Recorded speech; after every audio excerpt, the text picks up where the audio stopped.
making.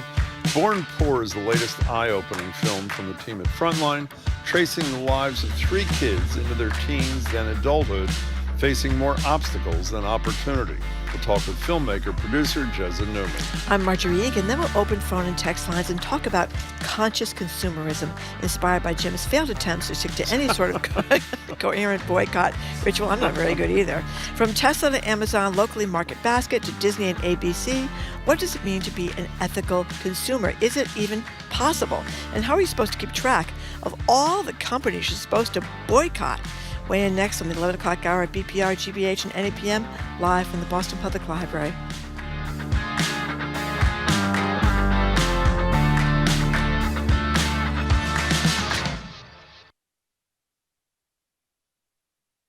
Live from NPR News in Washington, I'm Corva Coleman. Today is the second anniversary of the Hamas-led attack on Israel. This led to the Israeli military attack and war in Gaza. In Egypt, negotiators are meeting today for a second day of talks aimed at ending the conflict.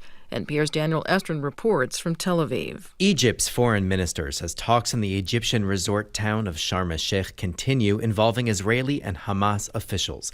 He says the aim is to negotiate the first phase of the deal, including an Israeli troop redeployment to allow for the release of hostages, delivery of humanitarian aid to Gaza, and the release of Palestinian prisoners.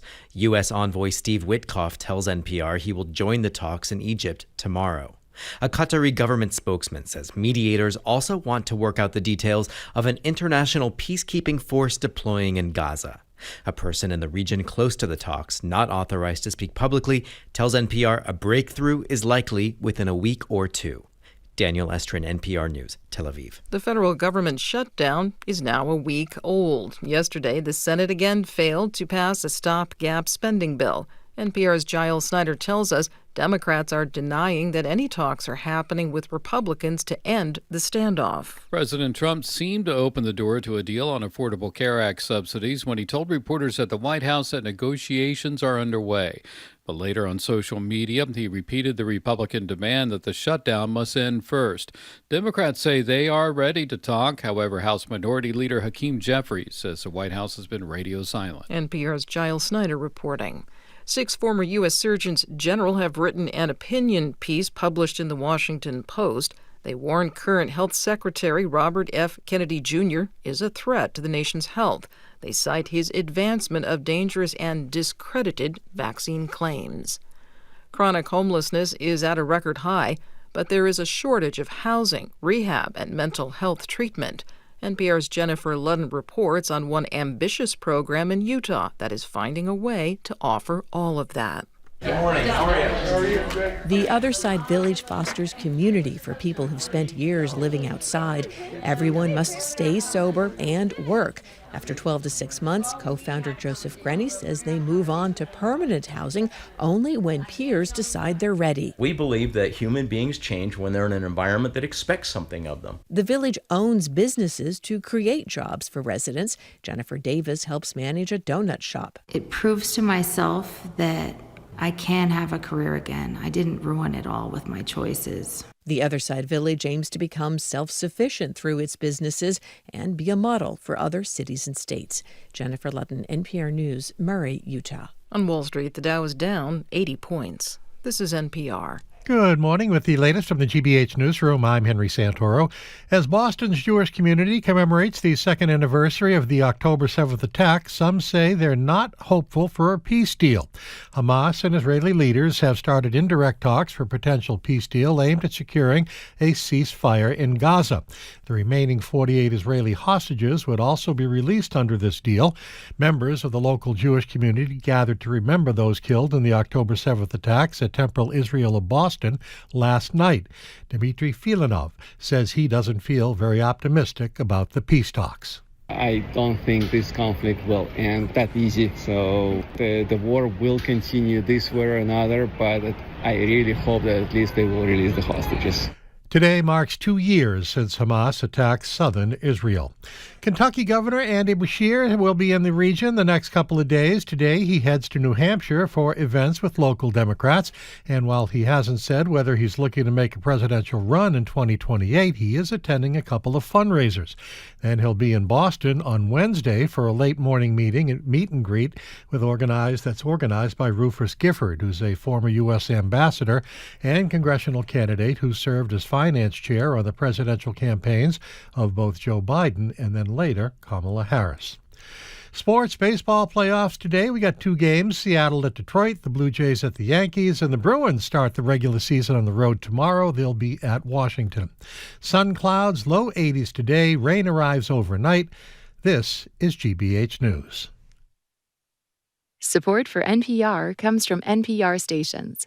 Other contributors include Drexel University, whose cooperative education program positions students to explore future careers before graduation. This is experiential education. More at drexel.edu.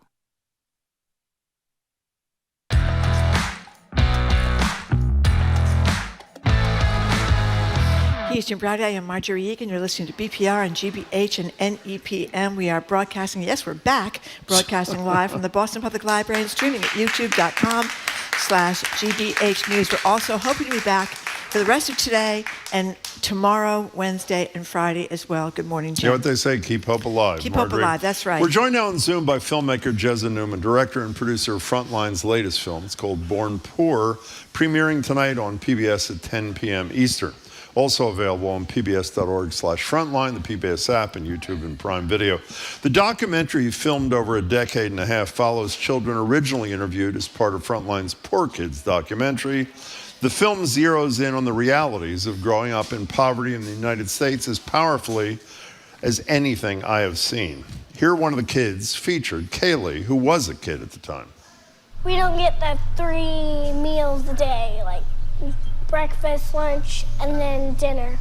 When I feel just like hungry, I'll feel like I'm so like sad and all droopy, and then I'll feel like weak, and then some in the mornings I'll be like so starving, but then I'll like be like, I need some food, but then but then I don't think of food, and then I'll just think of something else, and then I'll not be hungry anymore. I think Kaylee was 10 when she said those words. Jezza Neumann, congratulations on your film, and thanks for joining us.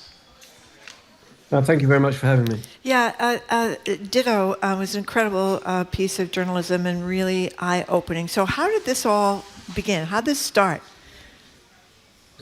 Well, it started back in 2011, and I just made a film for the BBC in England about poverty, and we thought, well, we should look at America. And through various channels, we ended up connecting with Rainey Aronson, who at that time had a working relationship with the BBC. So we set out to look at poverty in America.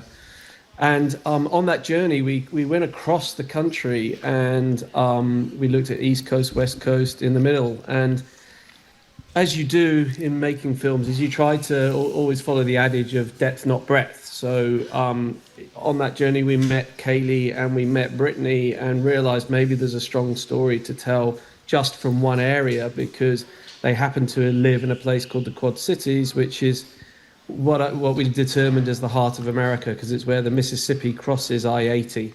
So that's your north to south river crossing your east to west highway. And so it kind of gave place, and it was also the food belt of America. And at that time, we were looking at those sorts of themes within poverty, you know, food insecurity, homelessness, and the effects that has on families. And so shortly after that, we met Johnny, and then the film sort of, you know, had its sort of place, if you like, and it was definitely the place to tell it from. By the way, Rainey Aronson, who Jezza mentioned, is the head of Frontline, yes. if you don't know. Was your intention when you did the original film, Jezza, to do the follow-up as you did with the same 3 kids as teens, and then the same 3 kids as adults? No, it wasn't at all. I mean, at the time that we made this film, it was quite interesting because Frontline is obviously known for doing amazing investigations and amazing films, but Rainey is also a filmmaker at heart. So it was actually her idea to take all narration off the original film. So for a Frontline, it's very unusual to not have any narration at all. And it was during it was after that then she asked me at one point, do you think there's an update? Are you still talking to the kids? And I had been, and being of the slightly older generation, I use Facebook, and so I stayed in contact with them via Facebook, and so we did the update in 2017. And then sort of time passed on again, and these kids seem to have captured people's hearts and minds, and everybody always talked about them, and in Frontline it was a film that everybody talked about, and so Rainey asked again, do you think there's an update? And again, I had been speaking to them, so I connected with them again, and then that was the point that we realised there was something to be told, because Johnny hadn't given up on his dream of football, and so we could see a bit of a narrative journey in that. Speaking of Johnny, I'm sorry. Go ahead, Jezza. My apologies. Go ahead. I was just going to literally say that, and then the film that we've ultimately made is a completely different film, and when you first met these kids or filmed them, Brittany, I think, was 9, Kaylee 10, Johnny 13, little kids. And I know Marjorie shares this. The level of insight and wisdom in these little bodies is just unbelievable to me. Here's 13-year-old Johnny talking about the importance of getting good grades. He'd been living with his family at a homeless shelter since the recession hit his father's business. Grades is my only way out of here. If my grades not good, I know I can't go to universities like my dream is to go. I know if my grades not good, I can't play football like I want to. If I don't succeed doing what I have to do in school and making good grades, I will fail. I'm gonna live this life of shelters, going through hard times, can't feed my kids, trying to figure out where I'm gonna lay at my head every night. 13-year-old boy. Yeah. And meanwhile, his father's talking about how hard he's trying after he lost his business, that for a while they did have a house, they did have a nice TV, and things were going well until the father lost the house. Or then you go to Brittany's family, where she, at 9, I think, when this began, is so aware of not having enough hot water, the electricity getting shut off, the furniture, having to go into storage, a constant fear of homelessness. These children at quite young ages were very aware of their circumstances. Yeah, absolutely, and I think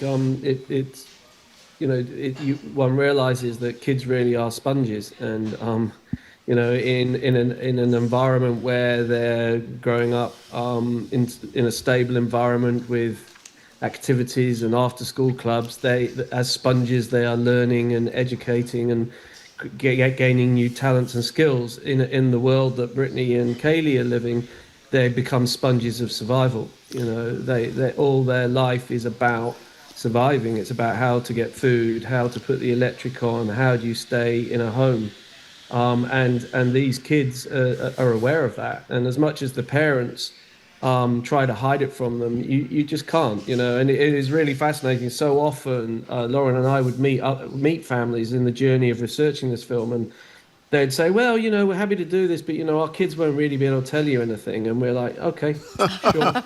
But actually give them 2 hours and they know everything, and I think the thing with these 3 kids is obviously they are so articulate and so self-aware and so introspective, and I think that really comes out in the latest film. We're talking to Jezza Neumann, who's director and producer of Frontline's latest film, Born Poor. It airs tonight on PBS at 10 o'clock Eastern. Why did these families agree to be filmed as raw and intimately as you were able to do, Jezza? It's about building relationships and trust, and for these families, quite often, life is not great. In the film that's on tonight, Kaylee as a young adult says, you have hopes and dreams because it keeps you from needing to deal with the reality. So without hopes and dreams, what have you got? And so for these families, often it is just a world of survival. So when someone actually pays an interest in them and wants to hear about their world and listen to them and just be a sounding board, it's actually quite therapeutic. And so the challenge is to make sure that we make sure that the film, as much as we're taking in terms of making a film, they're also getting back. So, but it is very altruistic. They have to want to do this to make change, because we don't pay anybody to be in a documentary. So, they've got to want to do it. But for these families, it was something that they gained ownership of, hence why we've still made a third installment, if you like, today. And why I think the film that goes on tonight is a film in its own right. It's a very different film, and I think that's about the relationship you build with these families, and so that when we do it, they feel they have ownership of it. All three of these children talked about how they wanted to have their lives turn out differently. Johnny talking about playing football and getting good grades so that he can play football. And one of the kids, I forget which one, it was Kaylee or Brittany, that starts out wanting to be a vet. I think it was Kaylee that wanted to be a veterinarian. But then you see how difficult it is for them to break out of that pattern. Why, in these three families, why was it so hard? Because social mobility is incredibly difficult when you're scraping together a survival. They don't have mentors around them. Most families who have two parents in work, or one parent who works, with a decent income and a stable house and has the money for activities and stuff, you often won't realize how many influences you're getting that helps you see a way through life and opportunity, and it's easy to take it for granted, that those opportunities are there. Whereas for someone who is literally scraping together enough money to go down and pay their bill, who has to walk to the nearest Walmart because there is no bus service where they live, because they're so remote. The opportunities, they're not rubbing, they don't have a friend of the family who is, manager of 6 Walmart stores, or is a doctor, or even a journalist. They don't have those connects. So it's very difficult for those children to see that is a world that they could possibly aspire to. By the way, Kaylee is an adult. I should say that quote that is like burnt into anybody's mind after they hear her say it. She says, changing the cycle you were born into is very hard. I also wondered about underfunding in their schools. I've read a lot about some schools in rural parts of the country that are really in tough shape. I would suspect that has something to do with the difficulties here? Yeah, obviously access to education is crucial to any child's development. And so if schools are struggling with budgets, then obviously their opportunity to support children in poverty or below the poverty line is going to be much harder, and that they won't have as many resources to offer up extra clubs, because that is one place where, yes, you could arguably say that if there was a support network that allowed children like Brittany or Kaylee to be in a team or be part of an art club or an after-school activity, then of course that would open them to some more possibilities and opportunities. So education is definitely an incredibly important part of the puzzle of how you give opportunity to elevate out of this and break the cycle of poverty. Yeah, we're talking to Jezza Neumann, as I said. The film premieres tonight, Poor Kids. When did you do the adult phase? When was that filmed, Jezza, roughly? What was the time frame? So we started that in the late autumn, December of 24 and into 25. So filmed that and followed, basically started as Johnny was in his final year at university, college, playing football. So part of it was Trump too, and I assume intentionally, carefully avoid politics and just talk about the personal. Was there any reflection of any of them, the families who were not in the film? For example, Johnny's wife mentions, I think when they had 3 kids, about to have a 4th, that their sole income is Social Security and WIC benefits, about an administration where I think, at least speaking for Marjorie, cruelty is the point when it comes to poor people in this country, whether it's their food, their health care. Were there reflections on that, or did they stay away from that too? I mean, to be honest, it's not an area that we sort of drilled into, because this film, what I realized quite soon about this film is bigger than the micro of what's happening at any one time in an administration. It actually cuts across 4 presidencies. So, I think, we don't want to get into a blame game on that one, but because this film is very much about the cycle of poverty that everyone keeps talking about. And what you learn through these children into young adulthood is the PTSD and trauma that you face as a child.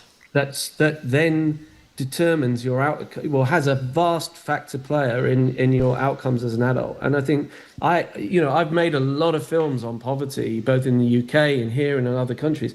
I've never heard it articulated so well as these children, or young adults now, how they explain, how Brittany explains, I didn't want to be like my parents. I didn't want to follow that cycle, but I just don't have the skills. And that self-realization is absolutely phenomenal.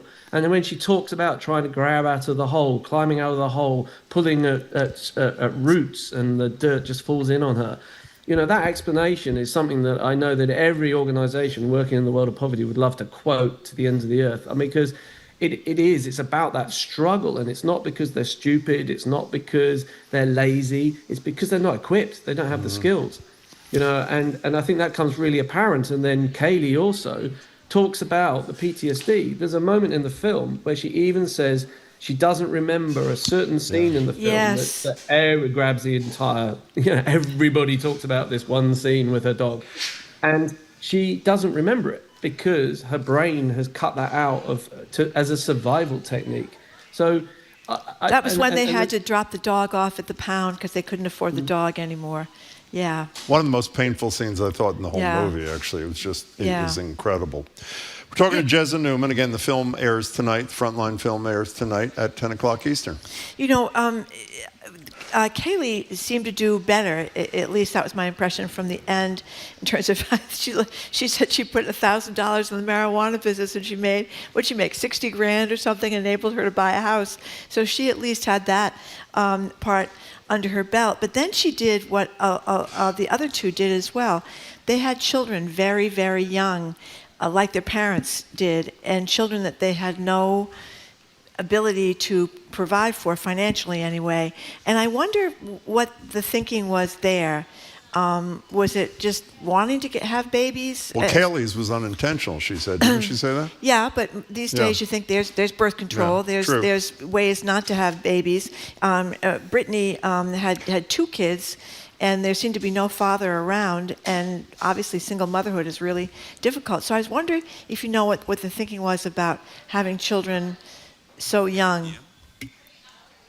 Yeah, I mean, obviously, Brittany does explain in the film what happened in the series of events, and you learn about a tragedy that comes to the family that actually tore the family apart and still has to this day.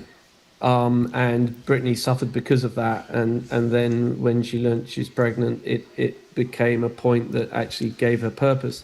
I think this is the thing that, often this is talked about, how come people in poverty are having children, if you can't afford to get kids, why are you having them, etc., etc. But I think if you imagine your life is just a life of survival, and that is all you have, and you're constantly put down by society, you're constantly told you're stupid, you're constantly told you're dirty, you're constantly told you're a waste of space, you're constantly bullied, there is nothing that makes you want to get out of bed in the morning. So when you do have a child, suddenly, for the first time in your life, you are loved. You are loved unconditionally. And you've never had that in your life. And you have a purpose. So suddenly, by having a child, you are a mother.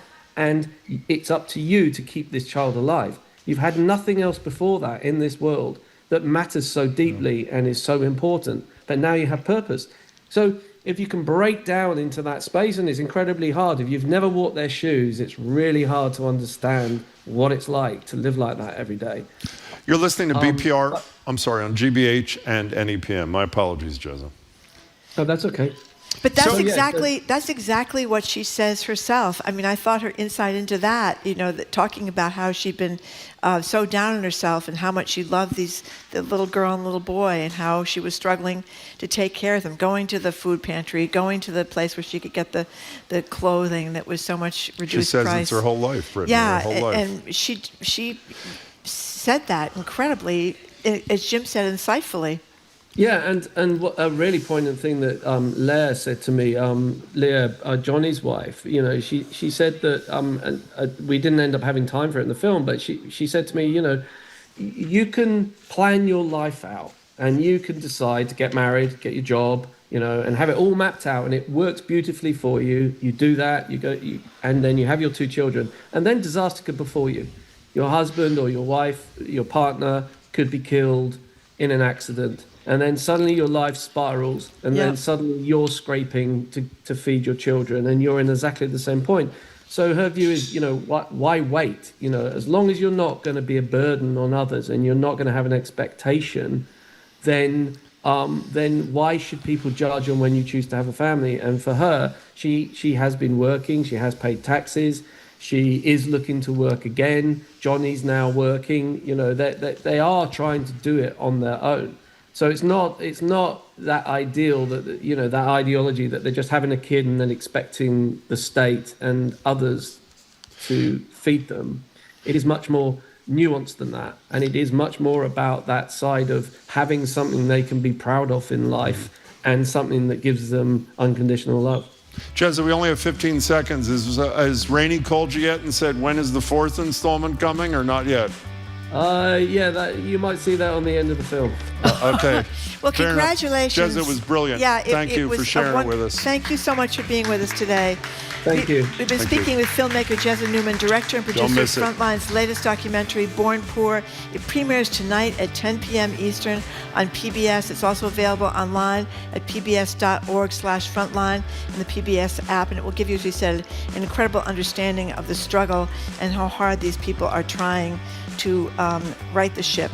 Coming up after this quick break, we open the lines to talk about how to be ethical consumers in this increasingly unethical country. He's Jim Braude. I'm Marjorie Egan. You're listening to BPR and GBH and NEPM live from the Boston Public Library, streaming at youtube.com/GBH News.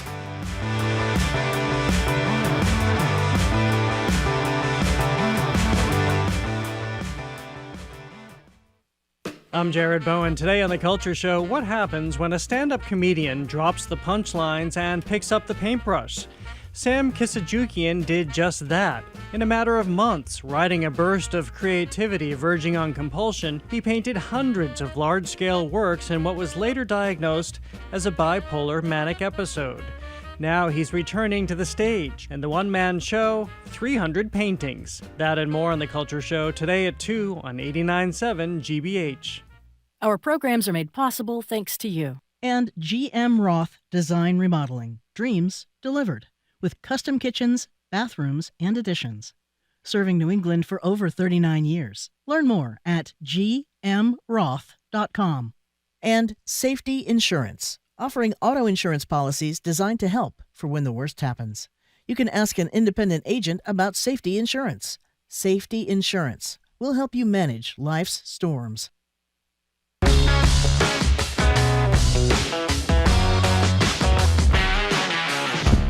Welcome back to BPR and GBH and NEPM. Marjorie Egan, Jim Braude, live from the library, streaming youtube.com/GBH News. Back here tomorrow and Friday, we hope and intend. Before we start with this discussion, today, obviously, everybody knows, is the second anniversary of the slaughter by Hamas. And I know I speak for Marjorie in saying we hope that Trump's peace plan brings an end to Netanyahu's savagery and leads, despite the position of the Prime Minister of Israel and the President of the United States, to a long-term two-state peace in the Middle East. Yeah, absolutely. We're really hoping this time is the time they get they get to peace. So America has a long history of political boycotts. After Rosa Parks was arrested for not giving up her seat on the bus in '55, the ensuing bus boycott lasted more than a year. continuing until the Supreme Court ruled to desegregate buses in Montgomery. Today, American boycotts look a little different.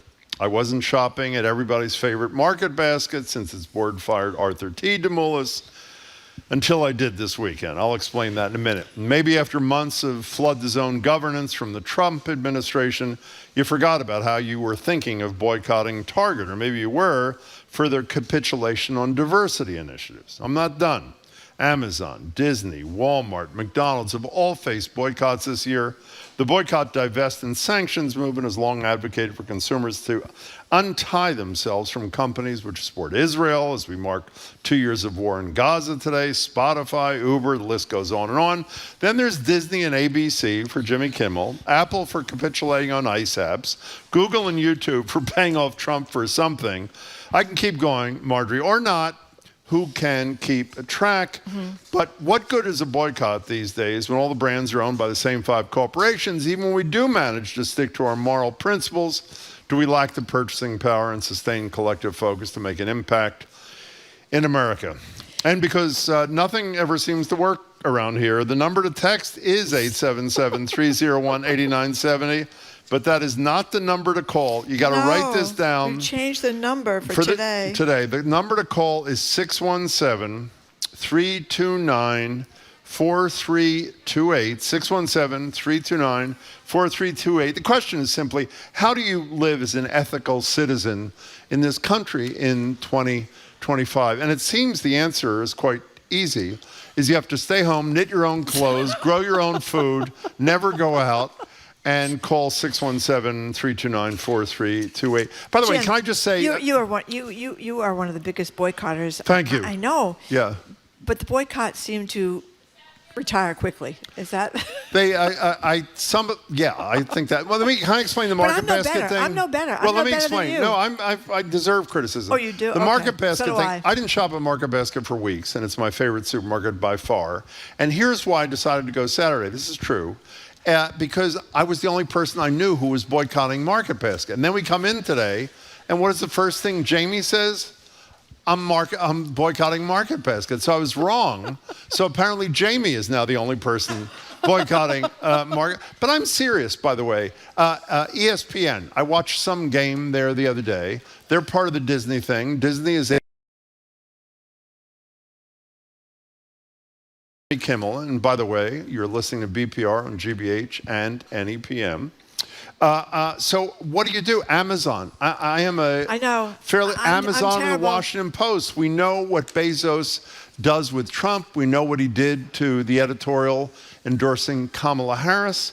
I mean, I really don't know how to live, assuming you want to be an ethical person. And let me just say up front, as an ethical person, I believe you shouldn't patronize businesses that do things that you find to be antithetical to your world values, but it's really hard, which is not an excuse, by the way. I bet you we're going to hear from a lot of people, assuming they remember the phone number, to tell us that there's certain things they just won't buy or certain services they won't engage because of the practices of that company. Well, as you mentioned before, a lot of these products we use all the time are owned by these big corporations. We get a list this morning from our staff here, and I'm thinking, I didn't know, am I supposed to ban Claritin and Neutrogena and Neosporin and Mellow Yellow and Instacart and Instagram and Jimmy John's. I mean, all these things. Can I make a suggestion? What? The first step is to boycott those things you never used anyway, because there's at least a decent shot you'll stick with the boycott. I'm going to boycott Claritin, Jim, because I've never had it, and I probably never will have a Claritin. But we're all guilty in some way. But I think it's almost impossible to live your life, because everything, you could boycott some things. You could obviously boycott Market Basket. You could boycott Amazon. I admit I haven't boycotted Amazon. It's one of my chief joys in life. And by the way, the only reason we don't boycott Amazon on my front porch is for convenience. Every single thing you get from Amazon, you can get from a local business. You and I talk all the time about how important it is to patronize local family businesses. In any case, CW who's a little different from us, says, I'm excited for this segment. I have saved money boycotting Amazon, Target, and Walmart. I've kept weight off boycotting McDonald's, and I'm eager to find out who else doesn't deserve my money. I wish there was an online list of all businesses supporting or capitulating to the Trump administration so I could quit them too. Are there such lists, colleagues? I have this huge list. I have a list right here. No, here. but that's not all about Trump. It's not all about Trump. The texter is saying that he or she would like to know where is a Trump list. Our number, we got to give it again. It's only for today, we believe. If you want to text this, it's the usual number. This is not confusing at all. 877-301-8970. If you want to call us, which we really hope you do, the number is 617-329-4328. And we want to commend Nick in Hartford, who actually called the temporary new number. Yeah, which again, give it again, the number. 617-329-4328. Nick, welcome to the show. Hi. First of all, shout out to your staff because they got to me before you guys did to tell me the number. Well, they called you on the phone? No, I called in quick because I cared about this issue, and they were like, call this number. So well, good. I'm glad you did. You're a good caller, Nick. Okay. What's up? So this is something I care a lot about, and me and my wife and my son discuss these matters every single week. Ever since I got into kind of food systems and politics in college and kind of made it the focus of my career, every single choice I make tends to go through a flow chart of the overarching question being, am I doing my best? Or am I doing everything I can given the circumstances? And I think it's really, really hard. Hey, Nick, can we ask you, we never do this. Can you stay on hold for a minute? Yeah. We want to continue with you, but we've got to take a break, so please don't go away. Stay there. Okay, stay Nick there. in We'll Hartford. be right back. He's Jim Browdy. I'm Marjorie Egan. This is BPR and GBH and NAPM. We're a little disorganized. Oh, today, really? Jim. You think so? A little discombobulated. Not us. However, we are broadcasting live from the Boston Public Library, streaming at youtube.com/GBH News. We'll be right back so Nick can finish his phone call after this quick break.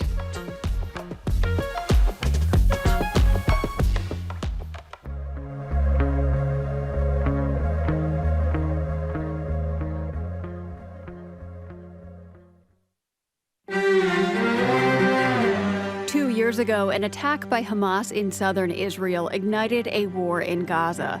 We'll speak with a rabbi in Israel about how these last 2 years have transformed her own thinking. This giant thing, it made me just feel like, wow, I want to protect us and I want to do it in as moral way as possible. But boy, my priorities become protecting us. That's next time on The World. This afternoon at 3, here on GBH News 89.7. Support for GBH comes from you. And the Boston Symphony Orchestra, celebrating 125 years of Symphony Hall. The towering music of Beethoven's Missus Solemnis, Mozart's Jupiter Symphony, and Mahler's Fourth Symphony opens the season. More at bso.org. And Minute Women Home Care, providing senior home care services to families in the Metro West Boston area for over 55 years. Services include dementia care, fall prevention, live-in, and 24-hour care. mwhomecare.com.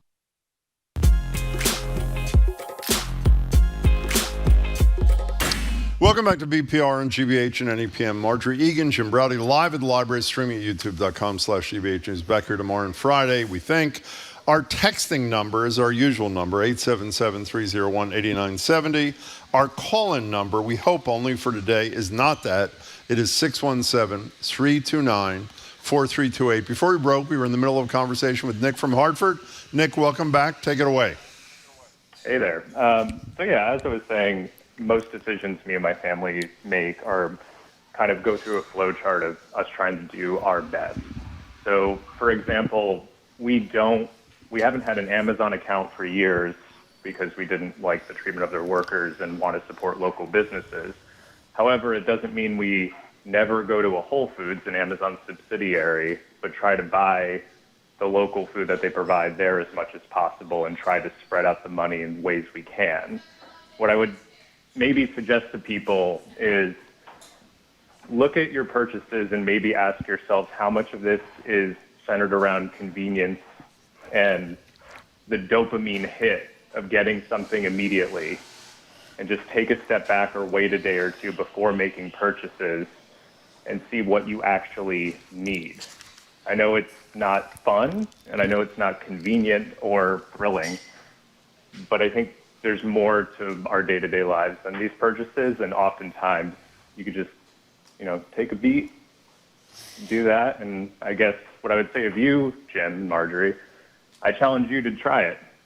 Get rid of Amazon, give it a month, see how you feel, and let us know how you do. Nick, you were fabulous. Thank you for the call. Thanks for staying on the line. I admire you, Nick, because you're a better person than I am. I would also have to get rid of Apple, which would be really hard for me because I have Apple computers and an Apple phone and all these Apple accoutrements. Then you read about things that we have to, that companies that we're boycotting if you want to, about Trump policies and what's going on in Israel and stuff. You have a whole other list of things to boycott there. TiVo, Expedia, Burger King, Google, we already mentioned Google, all those companies.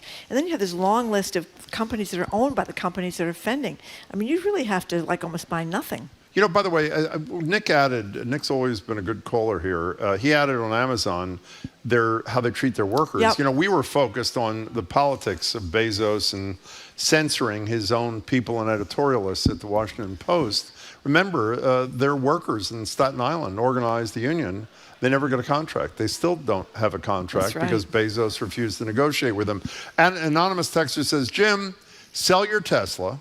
Get rid of your cable subscription because you're paying for Fox News. Did you know that? You got rid of his cable subscription because of Fox News? Jamie. I didn't even know or at least that. So he says. Get rid of your iPhone for supporting whatever they support. Better yet, just never buy anything ever again. By the way, the good way to remember our one day, we hope, number, 617-329-4328.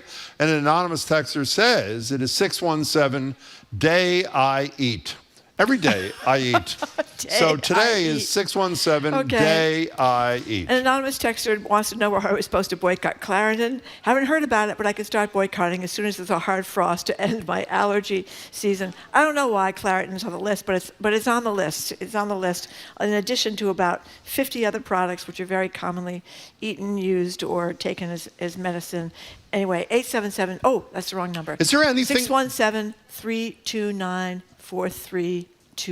But the traditional number, you can use the text, 877-301-8970. Is there anything that you have, by the way, I'm going to get really criticized for this, and I don't blame people for doing it. I bought a Tesla before Elon Musk did the Doge thing, and I got some cover from the person who started a lot of the anti-Tesla stuff, Joan Donovan. But if I say now, this is by worth nothing, that had I not owned a Tesla when the savagery of Musk with the federal government started, I wouldn't have bought it. That's right. And if I were listening, I would say that is worthless, Jim, because you did buy it and you've kept it, so shut up. In any case, Evelyn in Worcester, you have been kind enough to call 617-329-4328. Hi, Evelyn. Hi, Jim and Marjorie. I enjoy your show very much. Thank you. Anyway, I'm calling because when the boycott was suggested, I've been going to Whole Foods for a long, long time, and I said, well, I really like going there. My husband and I said I don't want to go there because it's not, I don't want to support Bezos and Amazon.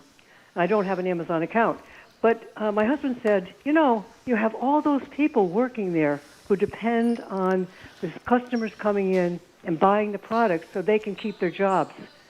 So I acquiesced and said, yes, you're right. And but Evelyn, I totally understand that. And actually, we have a texter who said, Jeff in Providence, I'm boycotting Tesla because of their CEO. I am not boycotting Market Basket because of their employees. Every boycott that you consider, I would assume, is one that will probably indirectly have a negative impact because business will go down on workers. The question is if you believe boycotts are an effective means of protest that will lead to change, so the pain is short term. And I can't answer that question, but I think your husband makes a point that's impossible to refute. So how's that feel when you had to flip your decision? Well, I decided there's only certain things I'll buy there. Everything else I support my local store. Well, good. I think that's good. That's good. I think it's a great compromise. Evelyn, thanks for your call. Evelyn called us on 617-329-4328. If you just tune in, don't ask us why that's the number. It is the number for today, and we'll let you know if it goes back to the normal number tomorrow. Now, here's a person that raises the question whether any of this matters, because you can't keep straight all these companies, and there are so many of them. This person says, this is Pamela, I haven't shopped at Target, Hobby Lobby, Chick-fil-A, Walmart. I dropped BJ's, switched to Costco, but Costco doesn't suit our needs. We're considering going back to BJ's. I feel like nothing we do seems to matter, and it's very frustrating.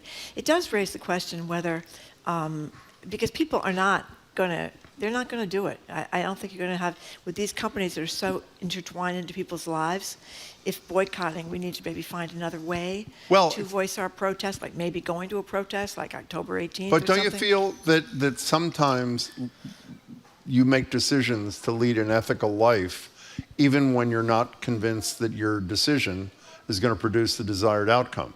I mean, as an ethical matter, should you be shopping, should you and I be shopping at a place that's owned by Jeff Bezos, or be on Facebook after that pathetic performance by Mark Zuckerberg when he leaned over to Trump at that meeting and said, did I do okay? I didn't know the question was coming. Did I say the right thing? Another Trump sycophant. But whether you could get rid of your Apple cell phone, you could do a different kind of cell phone. I don't have an Apple phone. But every kind of cell phone is involved, are they not, with horrible labor of child labor in different countries? Yeah. So, I mean, is everybody going to get rid of their cell phone to protest child labor in foreign Yeah, but you can't say, how about the woman who just called? I think Evelyn is the grown-up in the room, because you and I are not.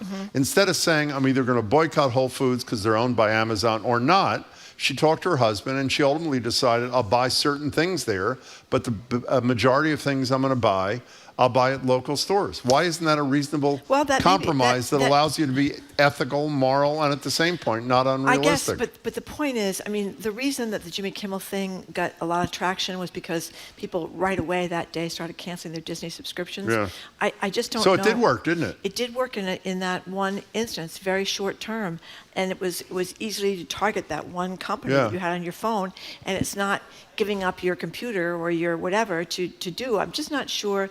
I don't know if we need to rethink boycotts, although somebody just texted, I've never tried this out, but Crystal says there's a website called betterworldshopper.org that's been around for years. It grades companies from A to F on their social, environmental, and ethical impacts on society. So you could go and look there. I'll say it again, betterworldshopper.org, and see. So you could maybe go to a C person instead of an F person if you want to make your purchases. Why don't we have our staff check that out to make sure we're and that's giving like a Whole good Foods recommendation. with the meat. Or the eggs, where you can get the eggs that the are ethical treatment of the animals, the most humanely raised, and they rate them down to ones where the eggs are horrible, and then they do the same thing with meat. So, I mean, people take advantage of that. Call Janet in Northampton. You called 617-329-4328. Thanks so much. Hi.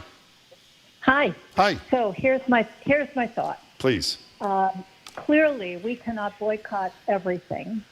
But we have a major national protest coming up, No Kings 2, October 18th. Yep. You guys got to find alternate routes in Boston, because we are going to be there. Here's the thought from that. We are anticipating that if the numbers are large enough, we will have some guidance nationally to focus in on one or two areas to boycott.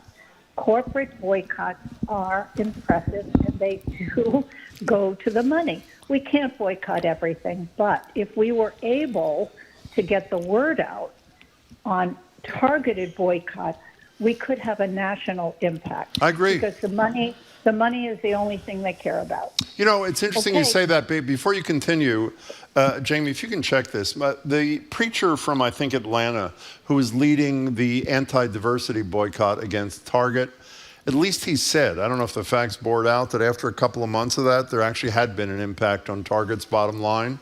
So that's another example. You're right. Targeted stuff, rather than being all over the place and failing, is probably a much more strategic way to go. The Tesla boycott certainly didn't get Elon Musk to leave the planet, but they did have an economic boycott. Thanks. You guys have a great voice, and people will listen to you. Janet, you're a kind soul. Thanks. That was a great call. Thanks. I'm not setting a particularly good example here. Yeah, but at least we're honest about our setting a poor example.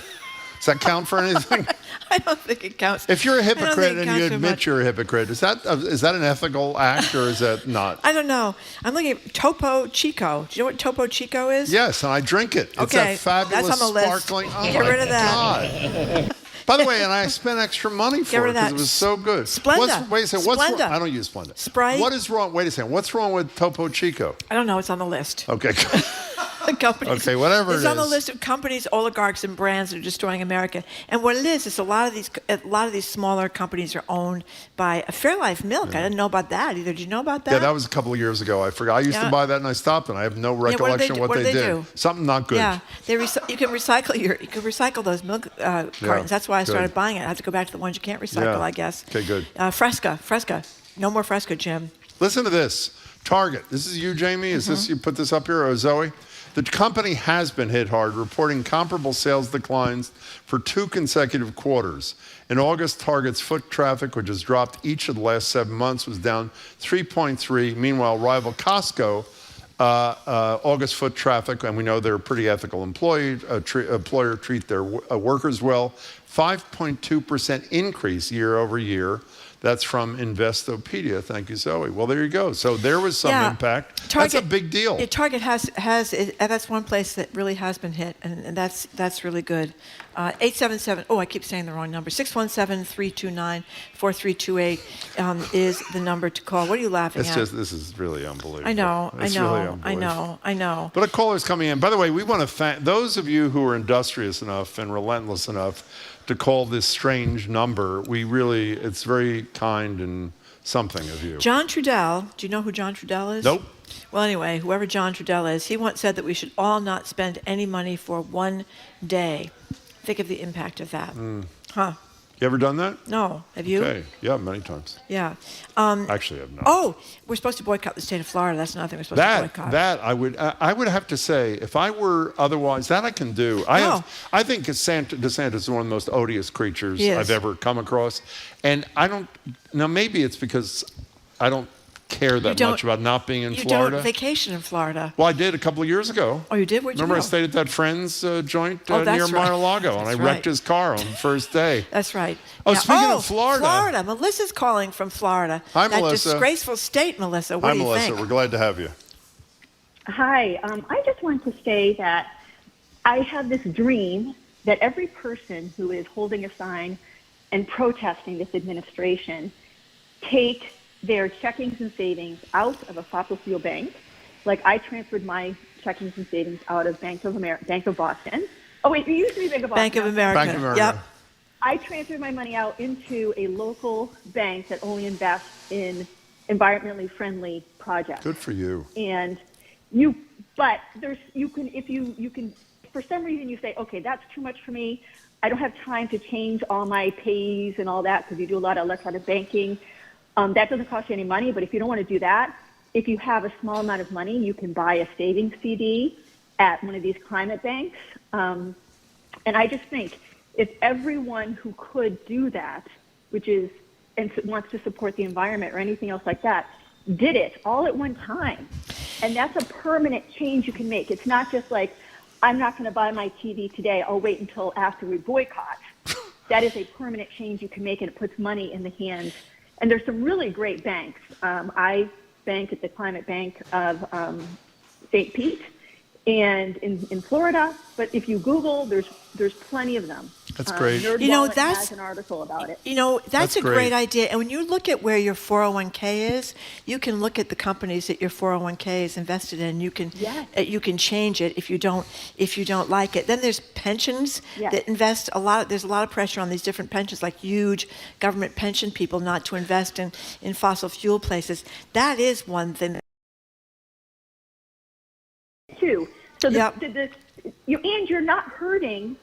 The businesses that are impacted by you boycott Amazon, sometimes you're hurting even small businesses and things like that. What you're doing is just taking the money out of the banks investing in fossil fuels and putting it into better banks. Melissa, that's great. And it's a permanent thing. Hey, by the way, the one thing I'd check you on there is you say it can be difficult. My experience with bank shifts is the new bank wants you so much, they essentially do everything. So that's a wonderful idea, and thanks for suggesting it. And the other thing is small banks. You know, not the big banks, not the Chase, not the Bank of So, America, not the... You made a brilliant suggestion a minute ago. thank I you, Jim. want to compliment you. We were talking about checking out what your 401k is invested in. Right? You're a big storyteller. You love people telling stories. Yes. So share with us the story, for example, the last time you checked. I actually did. You did not. I did too. When did you do that? I had the guy when I was at the place that has my 401k from the Herald. Yeah. Where am I invested? You did? Yes. It was not even a big deal. And what'd you do about it? He changed it. Because you asked to be changed? I don't think this is unusual. I think lots of people can do that. And if you have is the 401k that we have now at GBH, we have a 403b. Yeah, whatever it is, you can Fidelity. They'll change it for you. You just call them up. Yeah. Okay. You know where you call them up? You call 617-329-4328 and say, can I speak to Fidelity before I speak to Jim and Marjorie? That is our phone number today. We hope today only 877-301-8970. You're listening to BPR on GBH and NEPM. And I did not even know that I was paying $5 a month toward Fox News. I did not know that. Jamie told us this morning. To do something about that. Do you believe he canceled his cable thing? And I said, what do you watch? Remember what he said? Nothing. He didn't know. He doesn't. But you can do a Roku thing. You can do a lot of other. Roku's probably invested in something horrible, too. Can you look up Roku and see what horrible thing? Well, I shouldn't have said that without knowing. I'm sure they're wonderful, unless they're not. We'll tell you in a second. I didn't see them on the list. What? I didn't see them on the list. Okay, fine. Linda in Quincy says, I have boycotted Amazon for 3 years, but I've recently ordered trash bags directly from A Simple Human, and they were delivered by an Amazon truck. Oh, is that... Because they're probably one of those small businesses that works through Amazon as a third party kind of thing. You know, can I say one more thing about ethical behavior? I mean, it's easy for me to say since I'm not doing most of these things. Beyond the fact that you should do it because it's ethical, even if there's not a huge impact, don't you feel that when you do something, even if it's small, that it creates such a positive feel that it's likely that you're going to do more next, as opposed to you and me whining all the time about how we're the meekest population in the history of the world? Well, that's why a lot of people that are talking about being more hopeful in these troubled times to do something in your local community, or to attend meetings of your local politicians, or to get involved locally, because you can't really affect things globally by yourself. By the way, if you're not happy calling 617-329-4328, call Marjorie's cell, call my cell, call anybody if you want to. If you do, we'll probably Here's take a texter. You brainwashed libs have no discipline. There's no way you'll get rid of your Amazon accounts or do anything to accomplish anything. Well, that's a fair reflection of reality so far. But I mean, you listen to the callers. Obviously, a lot of callers. And by the way, creative, like Melissa from Florida. Rather than doing something that's undoable and that is short term, as she said, she made a permanent change by going to a bank that invests and spends their money ethically, which is, you, of all people, you are probably as concerned about the climate as any non-full-time climate activist ever. Do you have any idea if your bank or your credit union is invested in fossil fuel companies?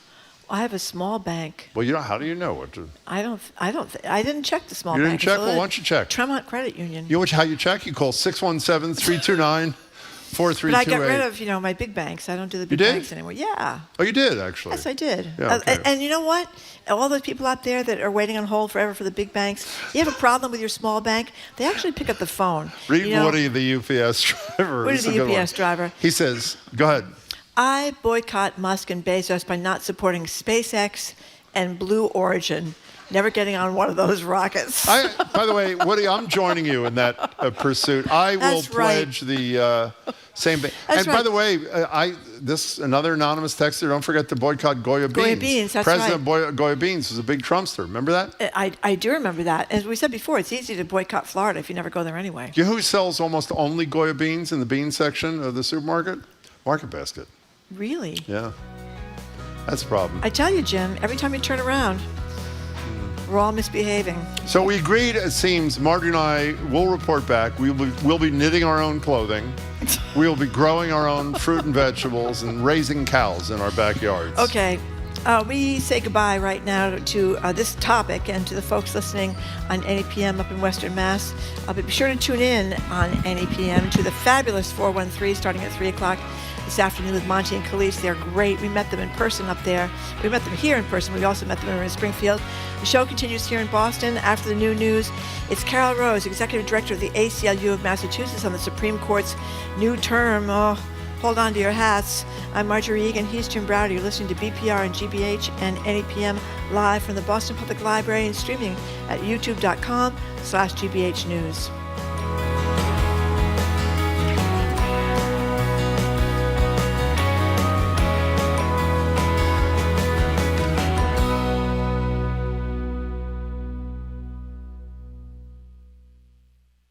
It's not over yet. More smart conversation about community issues up ahead with Jim Browder and Marjorie Egan on Boston Public Radio, right after a news update from NPR. Stay with us here on GBH 89.7. Funding for our programs comes from you. And the Trustees, presenting Halloween on the Hill, a celebration of autumn at the Trustees Long Hill in Beverly, running Wednesday through Saturday nights until October 30th. Advance tickets required. Learn more at thetrustees.org/Halloween. Frontline follows 3 families who navigate an economy with more obstacles than opportunities and shines a light on the realities of growing up poor in America. Watch Born Poor tonight at 10 on GBH2. You're listening to 89.7 WGBH HD1 Boston. Online at gbhnews.org. GBH News, what matters to you? I'm Jim Browder, head on Hour 2 of BPR live from the Boston Public Library. We'll talk with Carol Rose, Executive Director of the Civil Liberties Union of Massachusetts, about her latest work standing up to authoritarianism at the federal level. We'll also get her thoughts on the Mass Data Privacy Act still making its way through Beacon Hill. I'm Marjorie Egan. Then 2 years out from October 7th, we're reflecting on how campus free speech has changed with Boston Foundation President and CEO Lee Pelton. Plus, Jane Goodall's final words about hope and blasting Musk and Trump into space make up one half of today's Two More Things. That's all next. Hour number 2 of BPR and 89.7 GBH, live from the Boston Public Library.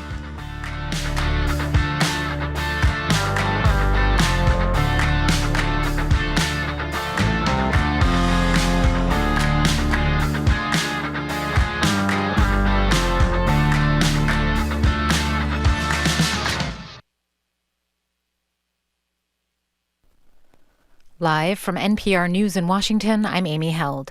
This day 7 of a federal shutdown shows growing impacts. Tens of thousands of TSA and air traffic control employees are working without pay.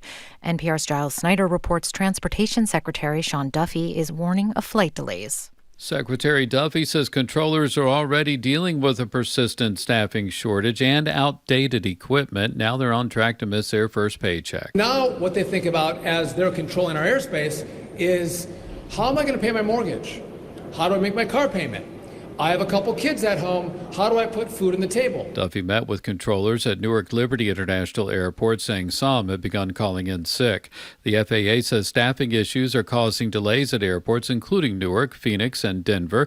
In California, controllers more than 100 miles away in San Diego handled air traffic at the Hollywood Burbank Airport Monday evening because there weren't enough controllers to staff the tower. Giles Snyder, NPR News. As the shutdown enters its second week, WIC, which provides food assistance, said it could run out of money within a couple weeks. Trump is reiterating threats of mass layoffs and program cuts. The House is not in session. The Senate is, but so far, several votes on funding bills have failed to make headway. Attorney General Pam Bondi is defending herself against Democratic criticism she has overseen a weaponized Justice Department amid President Trump's use of the military on U.S. cities. Bondi is testifying before the Senate Judiciary Committee. Despite the unprecedented degree of activism we've seen from the lower courts, we have never ignored a court order. And why would we? We have secured a historic 22 victories at the Supreme Court alone, with more to come. A federal judge has set a Thursday hearing to rule on Trump's deployment of National Guard troops to Chicago. Another federal judge has blocked a troop deployment to Portland, Oregon. It's the second anniversary of the Hamas-led attacks on Israel and the subsequent war Israel launched against Gaza. NPR's Emily Fang has more from Israel. In Israel, people say they have not moved on because 48 hostages remain in Gaza and the war continues, dividing Israeli society. At a commemoration of 1/4 of its members were killed or abducted on October 7th, Daphne Albini says she is still grieving and angry Her grandfather, the peace activist Haim Perry, died in captivity after Hamas kidnapped him. She says all this talk about taking over Hamas in Gaza and seizing control of territory, well, like my grandfather used to say, occupation kills. And now our soldiers are being killed in Gaza and our hostages are being killed. She says she wants the Israeli government to end the war through diplomacy. Emily Fang, NPR News, near Oz. This is NPR News. Good afternoon. With the latest from the GBH Newsroom, I'm Henry Santoro. Leaders at Brown University are weighing whether they should sign on to a compact with the Trump administration that would give them better access to federal research money. In return, Brown and other schools offered a spot in the compact would have to agree to a set of policy demands. From our higher ed desk, GBH's Kirk Carapezza has more. The conditions include freezing tuition, requiring the SAT, and capping international enrollment at 15%. Experts say schools like Brown and MIT were likely chosen because they're seen as good actors. Brown already signed a similar deal with the Trump administration earlier this year to unfreeze millions in research dollars. The university's Dean of Admissions, Logan Powell, says some of the compact's conditions will be tough to meet, but not the international cap. We've always been under 15% international enrollment for our entering first-year classes going back a number of years. Powell says Brown's leaders are still reviewing the compact. At MIT, some right-leaning faculty are quietly urging their school to sign on. Kirk Carapezza, GBH News. Boston City Councilors Liz Breeden and Ruth Z. Louis-Jean have taken a page out of the playbook of New York City mayoral candidate Zohran Mamdani, and with a push for government-run grocery stores in Boston. The Herald reports that the councilors plan to introduce a hearing order tomorrow to discuss the role of publicly owned grocery stores as a way to address food insecurity. 76 degrees outside our studios in Brighton. I'm Henry Santoro. This is GBH News. Support for NPR comes from NPR stations. Other contributors include Capital One, offering their premium travel card, Venture X. What's in your wallet? Terms apply. Details at CapitalOne.com. And listeners like you who donate to this NPR station.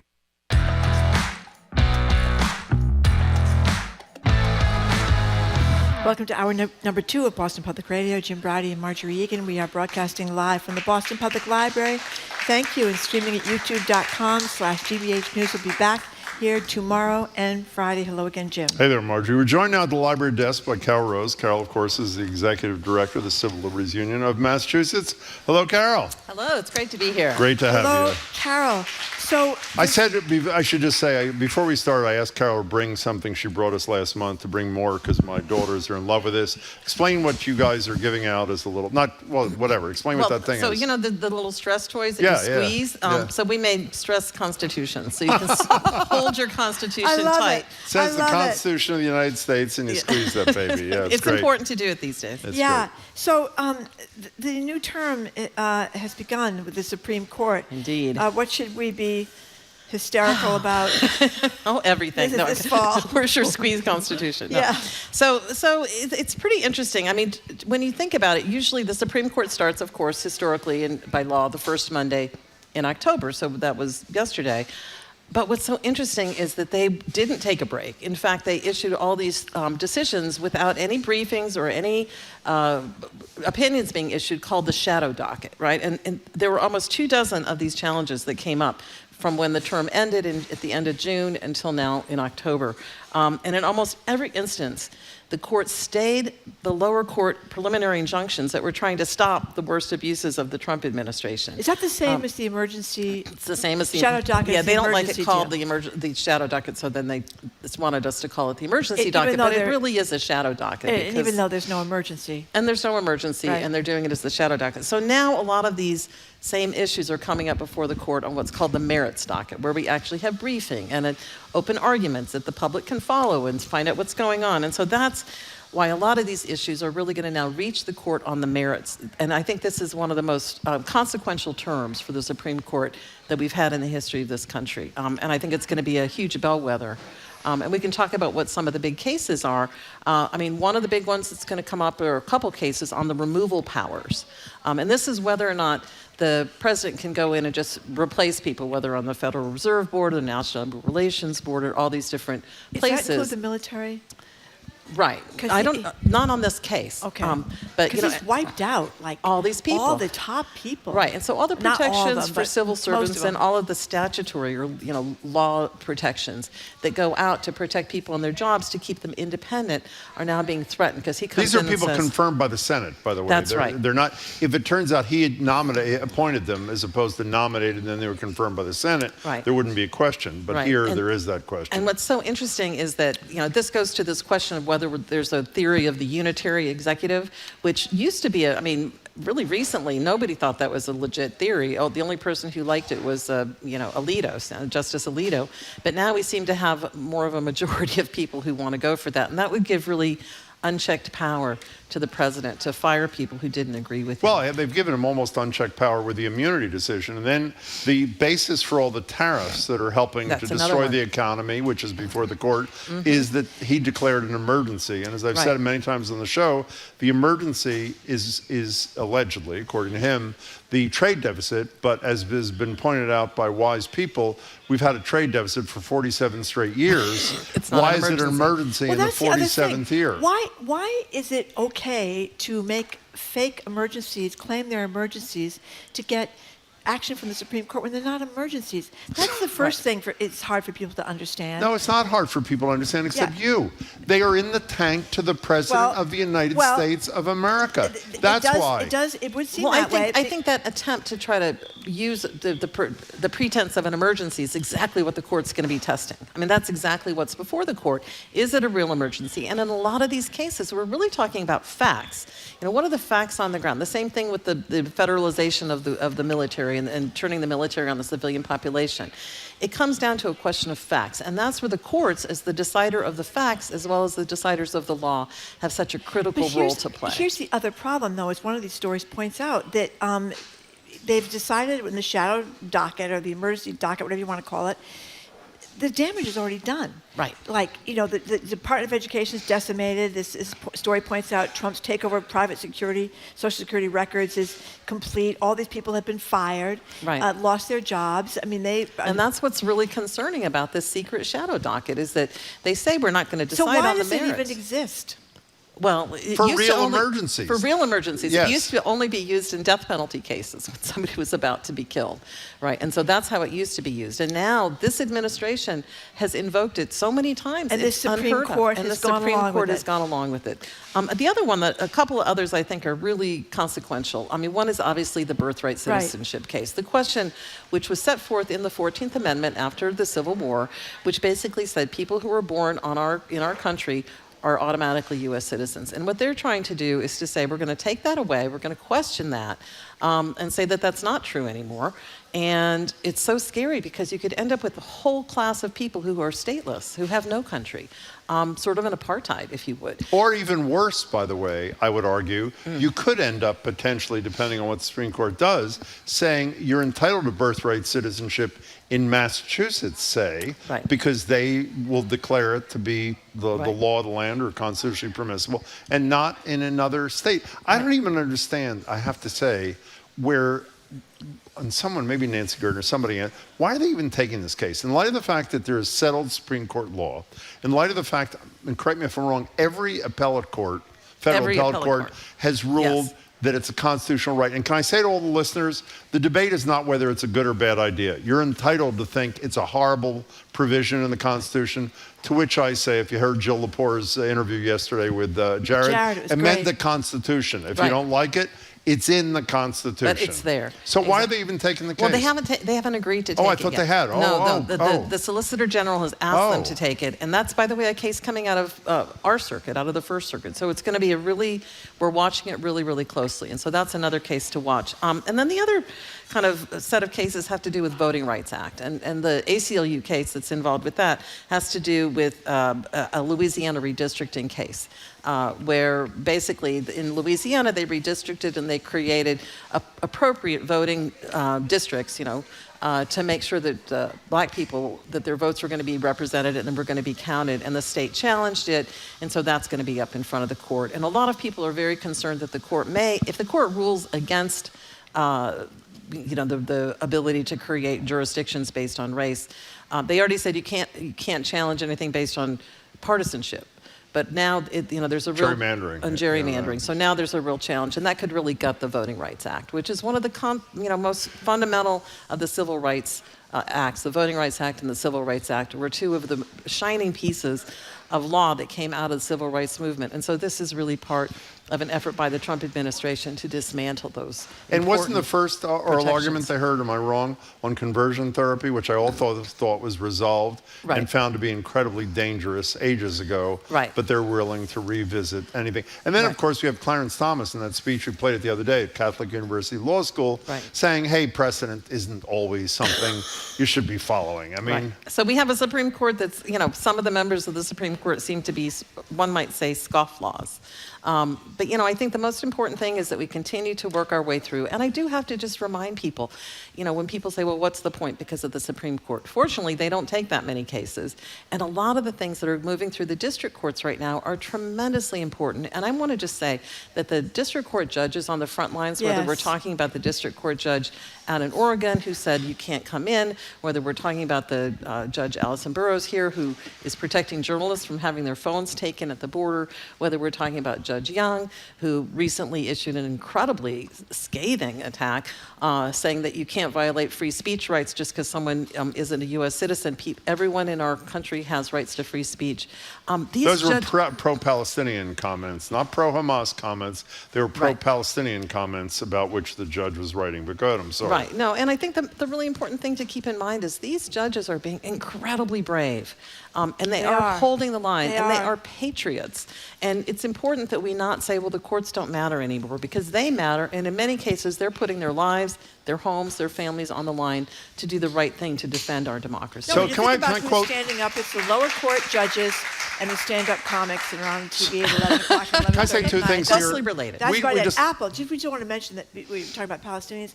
Apple, we didn't talk about this. Well, I don't want to get to that yet. I want to stay on this Judge Young case if I can for a second. Saying that these people have free speech rights.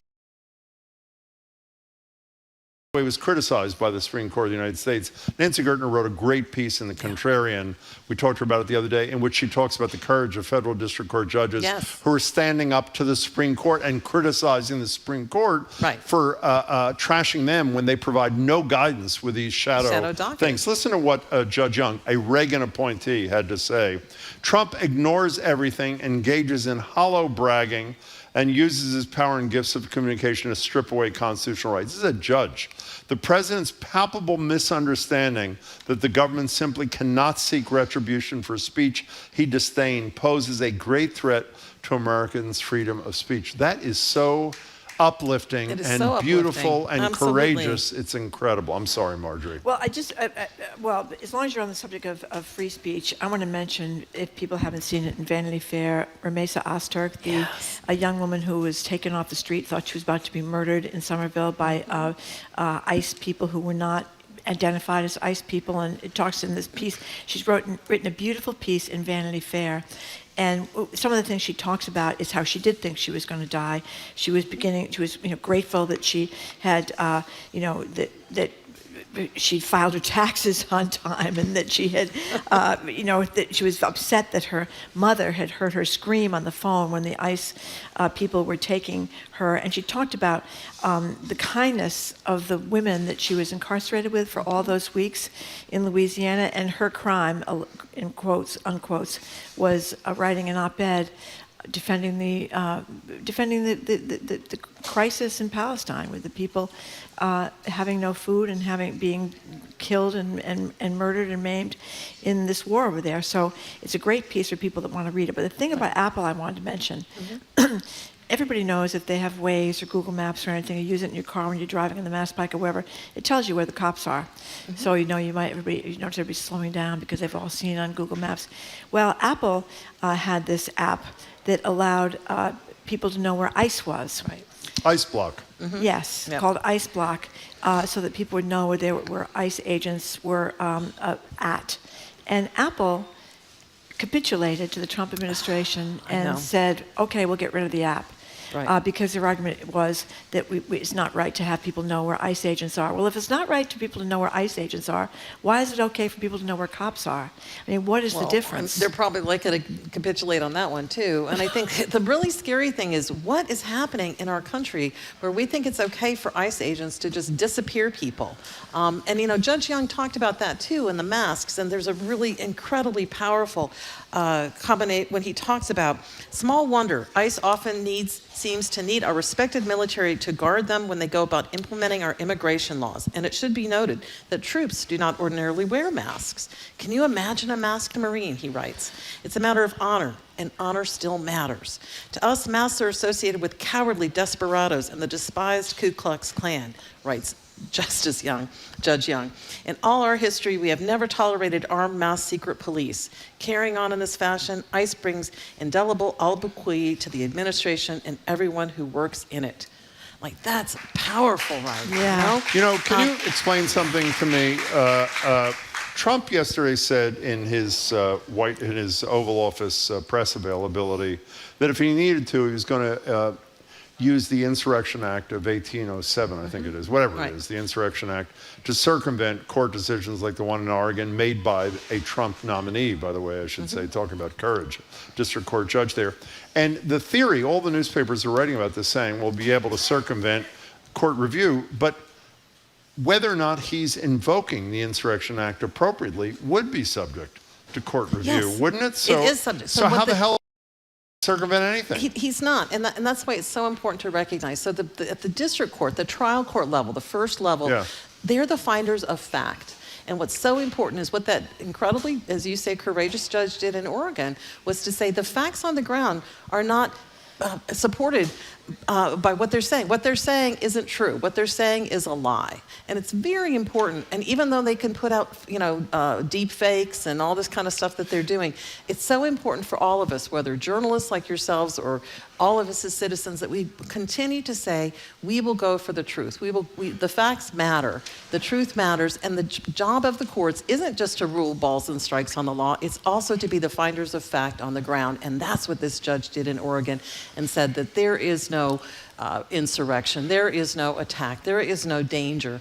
This is peaceful protest, and peaceful protest is fundamental to our democracy. So can I, one last thing on this before we come back to Massachusetts, is I hope people are watching these videos of people who have more courage, I'm embarrassed to say, than at least I do. The people who are protesting perfectly lawfully, some of the ICE snatchings.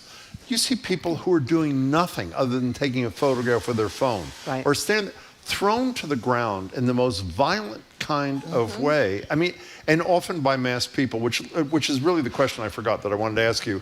California, Governor Newsom out there signed, I think, the first in the nation law that said that law enforcement can't wear masks, essentially, the long and the short of this.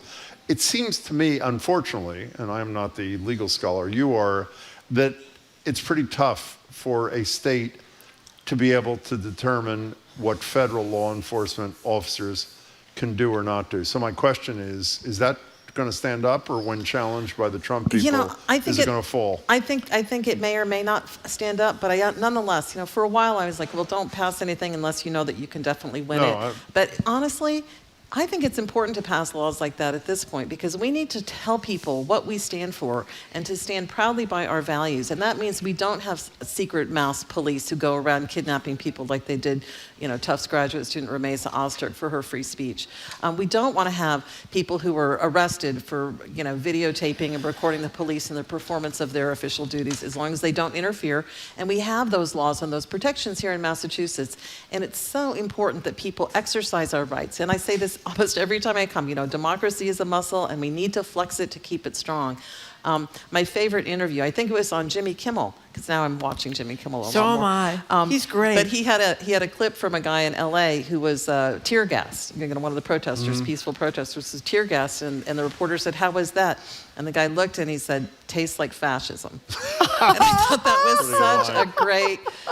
Such a great line. I just want to mention that incident because I was so upset about this in Chicago, where they had ICE people or military people, wherever they were, rappelling down from Black Hawk helicopters like they were in the middle of Afghanistan, going into this apartment building with explosives going off to break down the doors, dragging people out, including children, in the middle of the night, separating from their parents, zip tying even children. And some of these people were naked because they were sleeping in their beds, and kept them for hours and this hours. This is not and who we hours. are, and the ACLU of Illinois has filed suit on behalf of those people. So if you, in Massachusetts, if you hear about, or in any state where you're listening, if you hear about the police violating people's First Amendment rights because they're photographing, if you hear about the police violating people's rights because of a Fourth Amendment violation, let your ACLU know, let your local ACLU know, because those are the kinds of challenges that the ACLU is ready and willing to bring.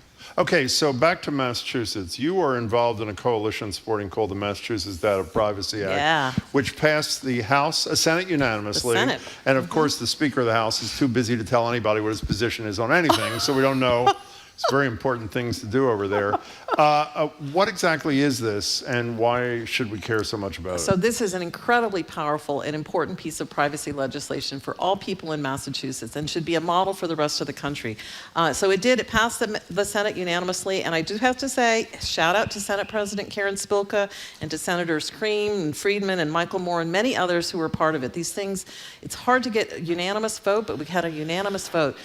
And this is one of the important, what I think of as firewalls for freedom, because when you think about who can get your data, they can get your location data from your cell phone, they can get your medical data, and try to discriminate against you and things. There are private data brokers out there who do nothing but go and scrape your data and then sell it to people who might do you harm, whether we're talking about bounty hunters in other states, whether we're talking about people who want to go after journalists, talking to their sources, whether we want to talk about, anybody can buy it. And so this is going to protect all of us as we go about our daily lives to make sure that we're not being exploited or targeted by people who want to do us, bad things to us simply because they can grab our data, and now they're not going to be able to if this passes. So what are the prospects in the House there? I think, when you have the Senate passing it 40-0, and by the way, we did a poll about this, it's supported by 93% of the people of Massachusetts. Sort of like the 72% who supported auditing the legislature. That's going well, too. I mean, this is common sense. This is something that we should do to protect everyone, and I am therefore hopeful that the House will pass it, I hope unanimously, and that the governor will sign it quickly. Isn't Mariano from Quincy? He is. Yeah, a lot going on over there in Quincy. Yeah, well, including their lawsuit around the statues, the religious statues. 2 10-foot statues of the angel Gabriel. Yes, exactly. Michael the Archangel, or whatever it is. Dan Ray Show on BZ and blaming the outrage in the Catholic Church on homosexuality. Yeah, that was embarrassing. And I think the good people of Quincy, who, by the way, are our clients in challenging these, 2 statutes went up. They're challenging it. People applauding for Quincy. Exactly. The statues of Florian's, Saint Florian and Saint Michael. Saint although Michael, they're the arguing archangel. that he's an archangel and not a saint, but that doesn't actually matter. No, it doesn't. And so the most important thing is to differentiate to among your realize, angels. The leaders in Quincy are pushing this. And by the way, they did it in secret. They never had a town meeting about it, so it was all done in secret. And what's important is that this is a suit on behalf of the taxpayers of Quincy who don't want $1 million spent on putting up religious statues in a public safety building that would somehow say, if you're not worshiping these saints, you're not welcome here. And that's the kind of reason that our Constitution, our state Constitution, says that the government can't be involved in the establishment of religion. So I wanted to say, as embarrassing as I think there's been a lot of embarrassments for the mayor in Quincy because of this and his radio show and stuff, but the taxpayers of Quincy are standing up against that, and good for them. Let's go back to the Data Privacy Act for a second. There is a publication called govtech.com. You subscribe, Marjorie, don't you? Absolutely. Okay, fine. Here's what it says. A vice president or something of Associated Industries of Massachusetts, which is a business coalition, praised lawmakers for stripping the bill of a provision that would have allowed citizens to sue for the illegal use of the cell phone data. So if you can't sue when they violate the law, should the House deign to pass it, what remedy do you have? So the remedy you have is to go to the Attorney General's office. And she has to represent And she has you. to represent you. So there's no individual right to sue? Right, so there's no, it's Okay. called a private right of action. We're hopeful that actually when it goes to the House, we can get that private right of action because the Attorney General is pretty busy doing other things right now. But even if we don't, it's still important to know this would give you protections. You would just have to go through the Attorney General's office. I have last thing for you. I've asked this question of Judge Gertner, then of Andrea Cabral, who's a pretty good lawyer, and now you, who are a fine lawyer. I made the mistake of reading the 22nd Amendment the other day, right after Donald Trump, when he met with Schumer and Jeffries, had on his desk Trump 2028 hats. When Lindsey Graham, that great constitutionalist, says in an interview with Tucker Carlson, Trump in 28, 4 more years. The language, I'm paraphrasing, in the beginning of the 22nd Amendment says no president shall serve more than 2 terms. Let me tell you what I asked and what Gertner said, and then Andrea. I fear that ultimately it's going to go to the Supreme Court. The Supreme Court is going to, in tortured fashion, conclude they didn't mean non-consecutive terms. Right.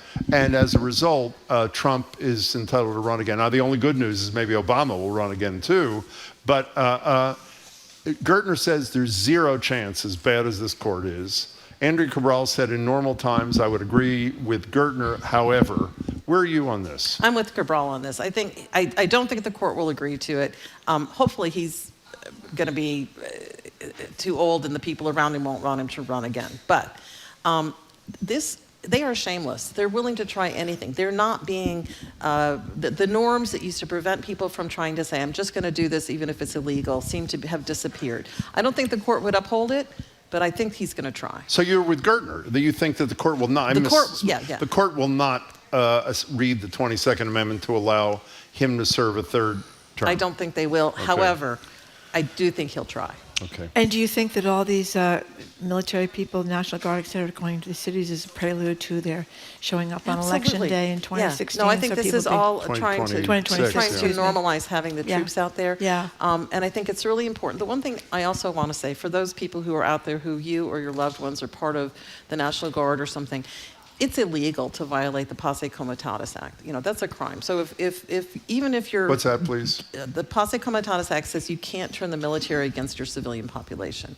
And so when people get illegal orders, they're really put into a challenging position of not wanting to disobey an order, but not wanting to agree to an impermissible or illegal order. If you or someone you know is in that position, have them reach out to their local ACLU, because that's the kind of stuff. Because you're saying these National Guardsmen and women are breaking the law? They might be if the orders are illegal. So part of it is they're just soldiers. They're trying to serve their country and follow orders. But it's important for them to know that if they need legal advice, there are people, and it may not be the ACLU, but we can put you in touch with the right people who can help you, or we can help you. But people need to know that if they're put into that horrible position after agreeing to serve their country honorably and nobly, and they're put in a position of being given an illegal order, they should get legal advice. And I just want people to know that it's out there and available to them. Carol, nice to see you. Carol Rose, we really appreciate your time. Thank you very much. You've been speaking with Carol Rose, Executive Director of the American Civil Liberties Union of Massachusetts. Thank you very much, Carol. Coming up after this quick break, Lee Pelton, President and CEO of the Boston Foundation, joins us here at the library. He's going to talk to us about free speech chills on campus and crackdowns on nonprofits. I'm Marjorie Egan. He's Jim Browdy, listening to BPR and 89.7 GBH, broadcasting live from the Boston Public Library and streaming at youtube.com/GBH News.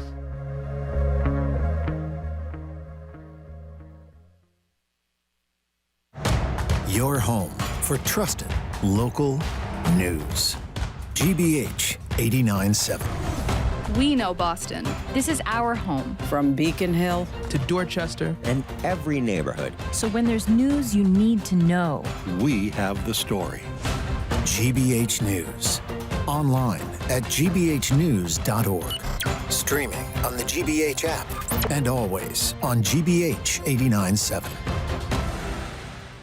Our programs are made possible thanks to you. And the University of Massachusetts Amherst. UMass, the state's flagship public research university, empowers students to be the future in the pursuit of progress for Massachusetts and beyond. More at umass.edu. And the Lyric Stage, presenting Our Town, an American classic for our time. Even in the smallest of moments, beauty is there, and the secret to life is to stop and take notice. September 19th through October 19th at Lyric Stage Boston. Tickets at lyricstage.com.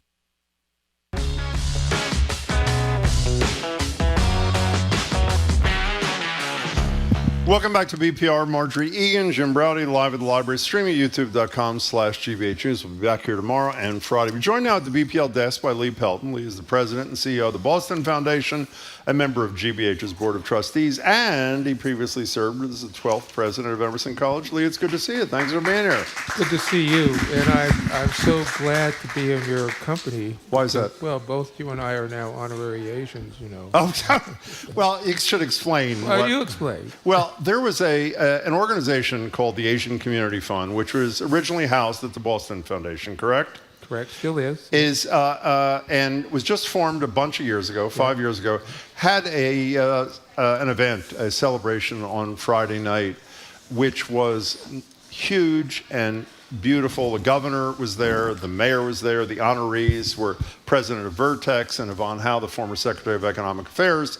And the vast majority of the crowd were prominent Asians, is that correct? Right. And so Shirley Leung and I were emceeing, and I felt left out, and Shirley was kind enough to say, tonight, you're an honorary Asian. And I figured if I was an honorary Asian, when we were doing shout-outs, I'd call you one, too. It felt good, didn't it? It felt great. Felt really good, and I'm hoping it continues. It was a fabulous thing. Check out the organization, AsianCommunityFund.org, I think. Is that right? Ted, is that right? .org, I think, or .com.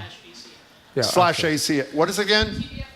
Thanks. TBF as in the Boston Foundation. TBF.org/ACF. Check it out. They're doing spectacular things in the community. Yeah, go to the Boston Foundation and you'll find it there.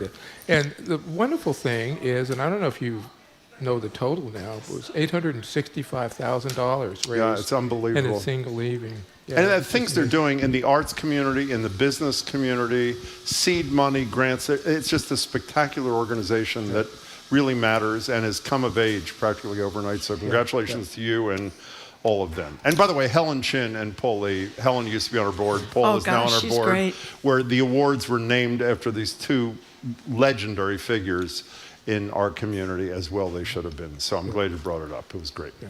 So let's talk about nonprofits, already under a lot of stress, and now we have the government shutdown. So what is the situation for big ones and small ones? Well, it's bleak. But I'm going to say something that we may not all realize, and that is how important nonprofits are to our democracy, to our lives, to our families, to cities, and to populations. And I don't think most of us think about nonprofits in that particular way. They're ubiquitous. And, it's, nonprofits in healthcare, nonprofits in food security, nonprofits in just about every walk of life. And that's certainly true here in the Commonwealth, where we have, I think, almost 500,000 people who work at a nonprofit. Wow. And they're feeling under threat. At least 2 out of 5 of them are predicting that they could lose up to a quarter of their federal financing under the current administration. And so they are under threat. And it's hard to imagine that in this country we would have a federal administration and a government that is just hell-bent on getting rid of nonprofits and at least removing those that are not perfectly aligned with or not lined up to some sort of pledge of allegiance to the current administration. Well, can we give one example? I believe one of your grantees with these special grants we'll talk about in a minute, Greater Boston Food Bank, the head was on our show a couple of weeks ago, which one of the things Catherine D'Amato, one of the things she was talking about is obviously there's huge demand in normal times. Add to the fact that SNAP benefits and are being cut in normal times. And during the shutdown, there's a possibility that SNAP and WIC benefits disappear in a few weeks. Not to mention that, as Ayanna Pressley told us the other day, there are 30,000 federal workers in Massachusetts, 7,000 alone in her district. The demand on these organizations is increasing exponentially. And I think you're right. It's sort of like Joni Mitchell said, you don't know what you got till it's gone. Exactly. Most people don't appreciate the value, the critical hole they fill in our communities. Right. And, as you know, I think we talked about this before, the Boston Foundation stepped into the food insecurity that citizens are facing, gave $1 million to the Greater Boston Food Bank, and then another $1 million. I think last time it was like $1.7 million, but it's now $2 million. Not only $1 million to the Greater Boston Food Bank, but another $1 million to these food pantries and other kinds. These are these meeting the moment grants that you were doing. Is that what the program is called? Yeah. How could the Greater Boston Food Bank run awry of the president's goals? And I mean, it doesn't seem like a food bank would be political in that way. Well, everything in this country now that it has said it's not strictly aligned with, with the president's regime, are in deep trouble. So he might give food to somebody who's gay or something like that, or might give that's food to a DEI. That's a question for him, not for me. But but generally, there's a pullback on federal funding, obviously, to all sorts of nonprofits, and this just happens to be one of those. Shirley Leung, when she's on the show, loves when I say, here's what you should do your next column on. So I'm going to do the same thing with you, which I'm sure you'll love too. It's an idea for the Boston Foundation. You are so right about what you said about people not appreciating what nonprofits do. And what we tend to do in this society is we defend the things that we care about when they're under attack. And what would be great if we're ever not under attack is do a public education campaign about what nonprofits mean in life, not just of poor people, which is critical, but poor and moderate income people, and wealthy people benefit because their communities are better. Well, you must be peering over our shoulder. You're doing that? Are you really doing this? Yeah, we are. Whoops. Oh, that's fabulous, actually. Well, aren't the big hospitals nonprofits, too? Oh, exactly. That's what I'm saying. I mean, I don't think we really appreciate... We don't appreciate how intrinsic nonprofits are to all of us in our workday, and the kinds of nonprofits that come to the aid of those who are needy, the nonprofits that lift folks up, lift families out of poverty.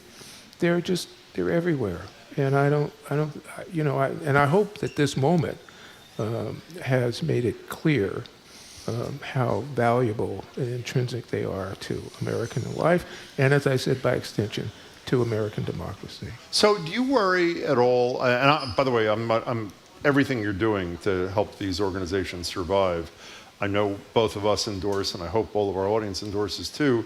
But the point was made. I can't remember who wrote this, about one of the problems with the successful efforts that some public media outlets are making around the country to raise alternative funding to stay afloat is it sort of proves the point of those who have attacked public media that there are alternative sources. Do you worry that by, even though, again, as I say, you're doing exactly what needs to be done and then some, that when you do help these organizations at risk fill the holes that the feds have created, it basically enforces the argument that the Trumps of the world make and his supporters that they don't need as much federal support as they got before Trump started attacking them. Do you know what I mean? Yeah, I hear what you mean, but that's crazy. It makes no sense. I mean, it's not logical to say that.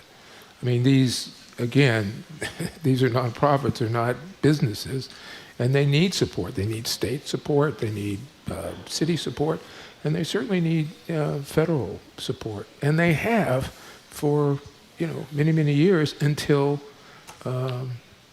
we've got Trump in office. One last thing, I know I asked you this last month, but I'll ask you again. Are donors meeting the moment, to use the expression of your campaign there? Meaning, are you seeing people who are ordinarily generous become more generous, those who weren't giving in the past, giving? Yes, for us, that's certainly true.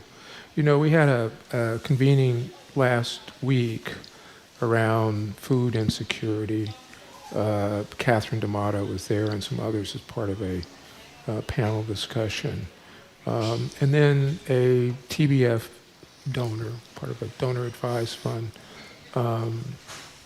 spoke at the end and gave this remarkably wonderful, inspired talk about his relationship, or their relationship to us, and how that has inspired this couple to make gifts towards food insecurity. I won't say how much it was, but it was a significant. Well, I loved your gift. colleague Ted McEnroe was kind enough to send us that person's remarks, and I love it. It was a man who spoke. It was a man. I love when he said, I will be, I'm paraphrasing, I'll be adding to the contributions I've made in the past at least as much as I'm saving in taxes under the big, beautiful bill law, which I thought was just terrific. That was in addition to the grant that they made. Well, it's important to point out that a lot of this trashing of things like Medicare and Obamacare subsidies, other money that the government is taking from all these organizations like nonprofits is to go toward the big beautiful bill that gives all these huge tax breaks to people that are quite wealthy, or at least pretty wealthy. But I want to ask you about this this offer, or this what the Trump administration did. It's for these what the Atlantic is calling vaguely defined criteria. He wants schools like MIT, Dartmouth, Brown, Vanderbilt, University of Virginia, others he's going to only give them funds if they kowtow to his ideas about hiring, admissions, DEI, academics, even student discipline. Trans people, international students. Yeah, they have to sign this compact to get this money. So what do you think? Well, I would think that maybe 20, 40 years ago, if we were maybe longer than that, and we were in the United States, and we saw this happening on foreign ground, we would call it fascistic. Yeah. Because that's what it is, to bend to the will of a tyrant dictator. That's what this is, plain and simple. So we're supposed to wipe out, I think, essentially all of our equity programs. And equity programs are not, they're simply trying to close the gap, the opportunity and the achievement gap between one group of people who have been, have had the resources, history, the parents, the wealth, and so on to achieve, from those who don't have any of those, And so, one of the first, stipulations is that you essentially can't have equity. It's got to be based on equality. But what does equality mean? Because we all come from different circumstances. We all come from different economic circumstances, and some of us, including me, are lucky and fortunate to have circumstances that allow me to move about in the world, in a really wonderful way, and others don't. Could you explain, about a year ago, explained the difference to us and our audience between equity and equality, because many of us confuse the two. Do you want to do that again? Yeah, I'll give you, if you could just close your eyes and imagine this. There are 3 young people who want to watch a baseball game. And there's a fence there's a fence there, not a high fence, but the person who's 6'7" can stand on their own 2 feet and see over the fence into the baseball game. A second person, who is not 6'7", is given a crate. The person can see just, maybe just a little bit over the fence and see the game. And then there's a third person who is shorter than the 2, given the same crate as the second person, same size, but can't see into the game. So equity, it would allow that person, the short person, to be able to see into the baseball game. And so that, I think that's the best illustration of what equity does. It assumes that it's different than equality, but it assumes that there are certain factors that certain people have, groups have endured that make equality difficult without some assistance and help. Can I add, I'm going to get back to what you had to say about this compact that was sent out to 9 colleges and universities, including MIT, Dartmouth, and Brown in our area. We asked Marty Meehan, and I'm playing this again, you may have missed it yesterday, but he runs an institution, UMass, that is in part supported by most of us listening to the show. We asked him what he'd do if he was on that compact list, and he said he'd resist signing that deal to protect school funding, and here's a little bit of what Meehan had to say. The bottom line is you don't have a university if you give in to ideological pressures or anything like that. University should be a place where conservative points of view are heard, where liberal points of view, and anything in between, but universities can't give in to become a government spokesperson. Are you convinced that universities, I know they're obviously each is different, but in general, that they are places today where people on all sides of the political spectrum feel comfortable voicing their point of view? No. By the way, University of Texas has said count us in. Yeah. No, I know they did right away. They're on that list. That's correct. But no one else that I know of, no other college or university has spoken up. But he's absolutely right. There comes a time when you have to tell the truth. There comes a time when you have to resist, and he's absolutely right. This is one of those times. And you have to do it without fear. You have to do it. And so I hope that they all follow his advice. Well, they're not on the list of 9, but we've talked to you about Harvard a lot because you obviously have Harvard connections. I would say that probably they're target number 1 for Trump because they're as prominent as they are. Alan Garber over there would have to make a lot of sacrifices down the line in terms of research and other funding if he were to say what you're now saying and what Marty Meehan told us yesterday. Is that what he should do? Well, as I said before, I'm not going to try to second guess what he should do, but I would say what I said before is that you're sort of navigating between principle and practical. And and both of those are important. You lose federal funding for research means that you lose the capacity or the opportunity or the hope of some research that could save lives. And that's a difficult issue here. So I'm not, involved in those negotiations, but I'm sure that both principle and practicality are part of the conversation. We're talking to Lee Pelton, former president of Emerson College, which is one of the reasons we talked to him about higher ed, and current head of the Boston Foundation. One of the things that's gotten a little bit of mention after Charlie Kirk's assassination, didn't get much mention around the time of it, was this professor watch list and what that has meant to free speech on campuses. What do you think? Frightening.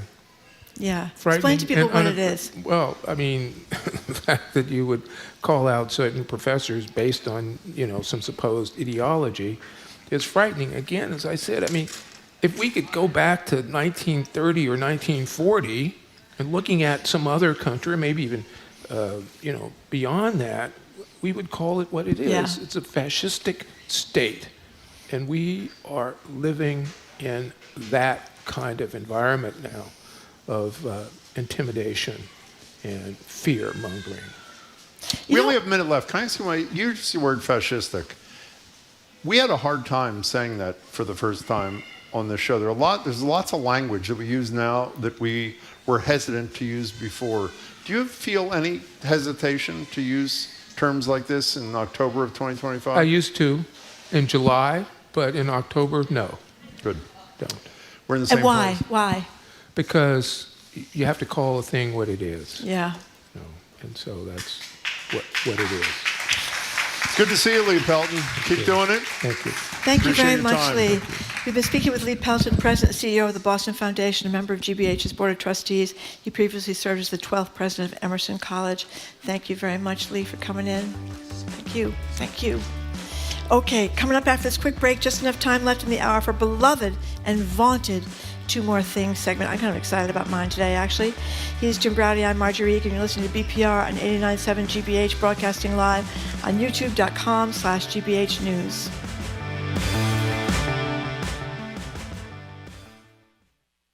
If you've watched Hulu's hit reality show, The Secret Lives of Mormon Wives, you might think Macy Neely has it all, but her college years were anything but smooth. I had just gotten home from college. I was pregnant and was kind of trying to figure out what to do with my life. Macy Neely on her new memoir, Told You So, on All Things Considered from NPR News.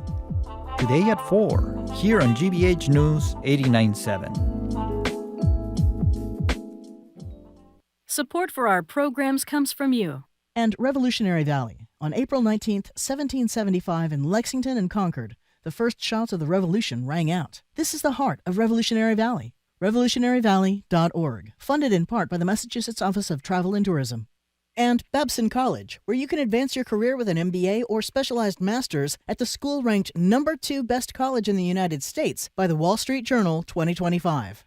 Babson.edu/grad programs.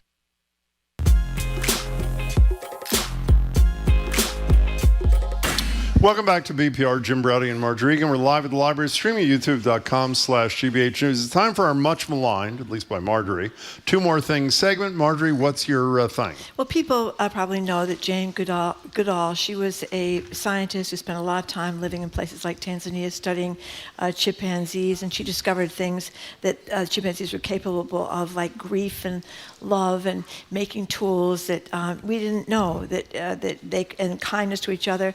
And she was interviewed by Brad Falchuk, who's the brother of Evan who ran for Falchuk. governor here in Massachusetts.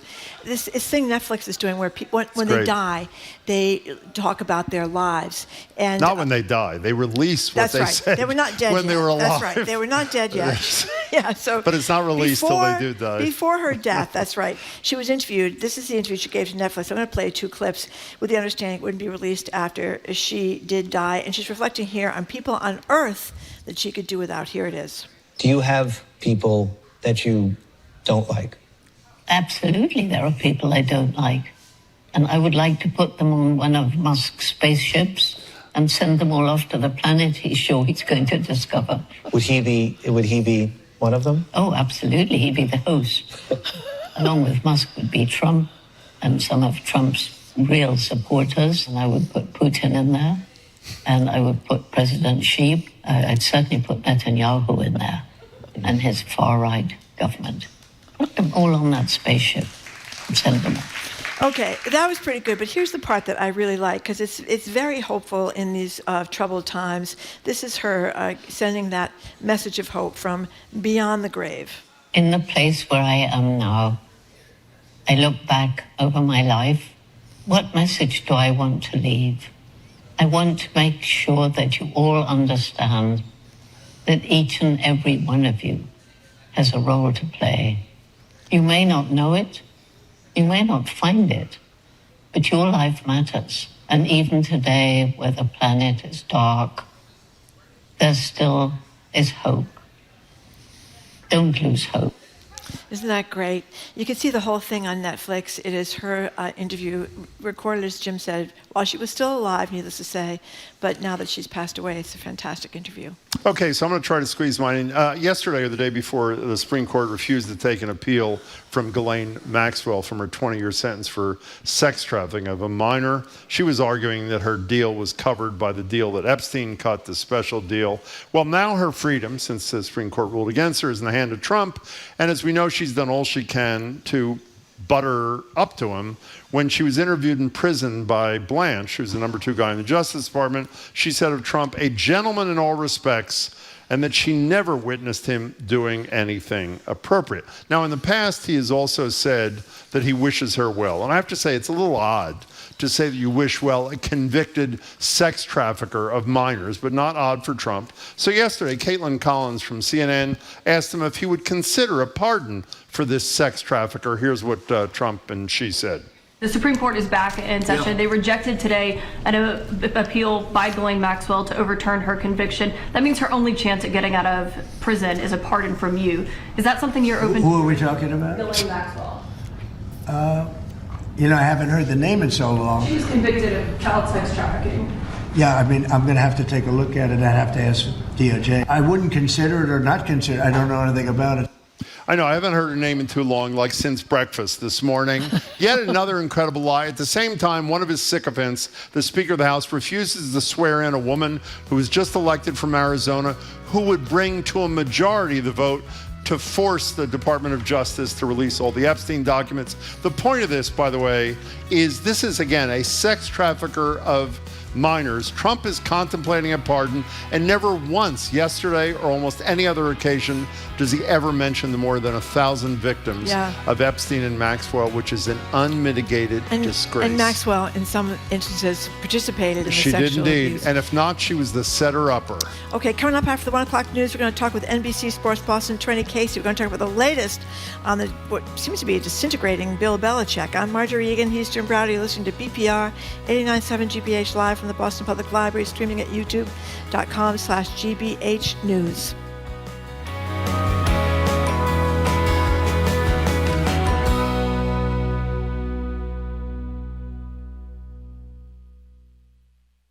This is listener-supported GBH. It's your community, your voice, made possible by your support. Help fund the news you depend on. Pitch in online at gbhnews.org. Support for GBH comes from you. And the Peabody Essex Museum, presenting Salem's only collection of authentic objects from the 1692 Salem witch trials. Now on view. For tickets, you can visit PEM.org. And the Boston Globe, presenting the Globe Docs Film Festival, premiering new documentary films, bringing together filmmakers, journalists, and guests from around the world. In person and online, October 22nd through 26th. GlobeDocs2025.splashthat.com. You're listening to 89.7 WGBH HD1 Boston. Online at gbhnews.org. GBH News. What matters to you? I'm Jim Browder, head on Hour 3 of BPR, live from the Boston Public Library. We start the hour with NBC Sports Boston's Trenni Casey. She'll take us to Tibet, where a massive snowstorm has trapped hundreds of hikers on the lower slopes of Mount Everest. Meanwhile, here in Boston, lessons learned and questions posed for the Red Sox following last week's playoff collapse. And speaking of collapse, there's, of course, Bill Belichick. I'm Marjorie Egan. To end today, we're opening phone and text lines to talk about all things games. It seems like in 2025, everybody is a gamer, be it hours on Xbox with friends or just the supposedly easy 30-second New York Times crossword every morning, which I've never managed to do in 30 seconds. What is your gaming obsession, and what has it done for your sanity and your social life? It's all next in the third hour of BPR 89.7 GBH, live from the Boston Public Library.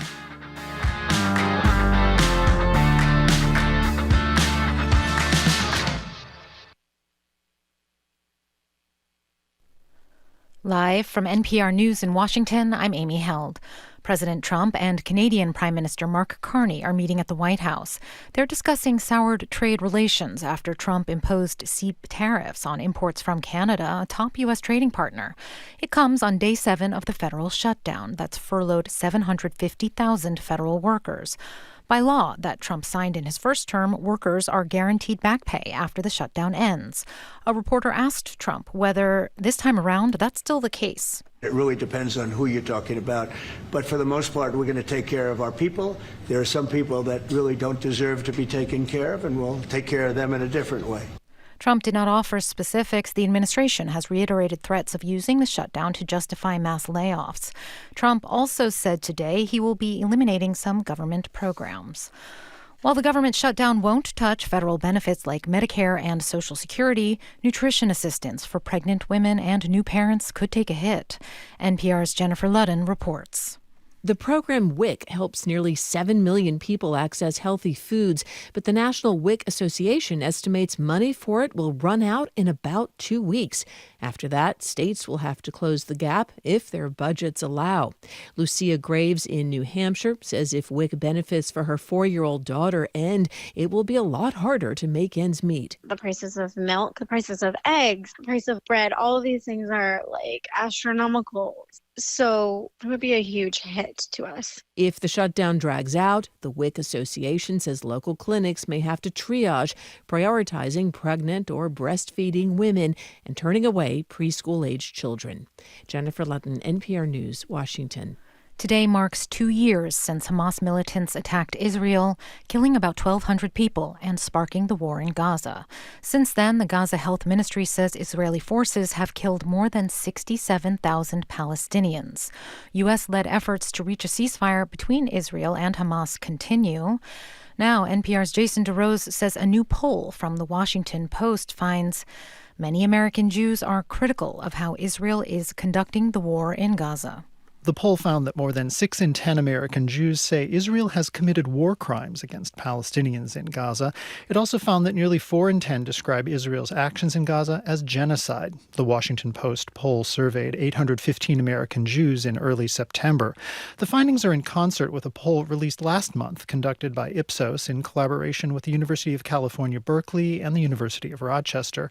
That earlier study found just 31% of American Jews approve of Israel's military campaign in Gaza over the last 2 years, suggesting there's greater internal difference regarding Israel's actions than once thought. Jason DeRose, NPR News. And you're listening to NPR News. With the latest from the GBH Newsroom, I'm Henry Santoro. Leaders at Brown University in Providence are weighing whether they should sign on to a compact with the Trump administration that would give them easier access to federal research money. In exchange, Brown and other schools offered a spot in the compact would have to agree to a set of demands that align with the administration's policy priorities. From our higher ed desk, GBH's Kirk Carapezza reports.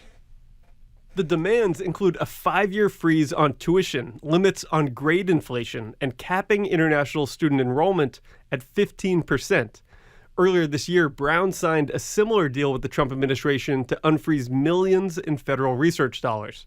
The university's dean of admissions, Logan Powell, says Brown's leadership is still reviewing the new conditions. There are those of us at the university, the president, the provost, general counsel, who are looking closely at the compact, and those discussions are ongoing. So I can't add much more to that now, but will be shared publicly in time. Are you in those conversations? Are you advising the president? Only when she asks. At MIT, some right-leaning faculty tell GBH News they're quietly hoping their school will sign on to the compact. Kirk Carapezza, GBH News. Add Smith College to the growing list of Massachusetts colleges that are offering free tuition to some of its students. In making the announcement, which was made yesterday, Smith will offer free tuition for families with annual incomes of up to $150,000, and it comes as the school celebrates its 150th anniversary. The initiative, which begins in the fall of 2026, will be for both domestic and international students. You're listening to GBH News. Support for NPR comes from ARM, committed to delivering innovative, advanced computing designed to enable worldwide companies to unleash the capabilities and experiences of AI. The future of AI is built on ARM. ARM.com. This is NPR.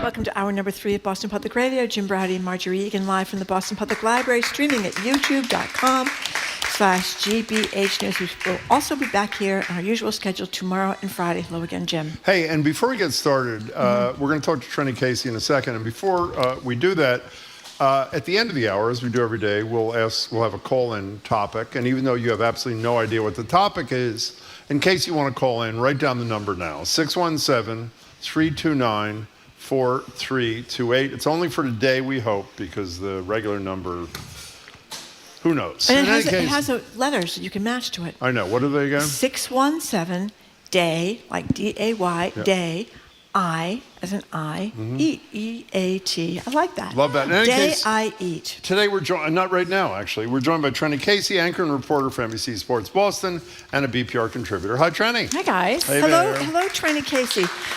So I want to play a little sound. People have heard about Bad Bunny going to be the halftime show at the Super Bowl. Here's Department of Homeland Security Secretary Kristi Noem talking to YouTuber Benny Johnson about ICE at this year's Super Bowl. Will there be ICE enforcement at the Super Bowl? There will be, because the Department of Homeland Security is responsible for keeping it safe. So I have the responsibility for making sure everybody goes to the Super Bowl, has the opportunity to enjoy it and to leave, and that's what America is about. So yeah, we'll be all over that place. And we're going to enforce the law. So I think people should not be coming to the Super Bowl unless they're law-abiding Americans who love this country. So if you don't love the country and you're not an American, do not go to the Super Bowl. Yeah, well, people What a have fool. made fun of this, also pointing out that a lot of people who came here recently from another country are not in a position to buy Super Bowl tickets because they're so expensive. That's honestly what I thought. First of all, like if you're like trying to escape poverty in another country, are you going to a place where like the get-in price to get in the door is like $5,000? You're probably not. But more importantly, like this all stems from Bad Bunny, we talked about him last week, who is going to be the halftime performer. He has chosen to not perform in stadiums across the United States because he is afraid that because he is Puerto Rican, even though dum-dums, those are American citizens because it's an American territory or U.S. territory.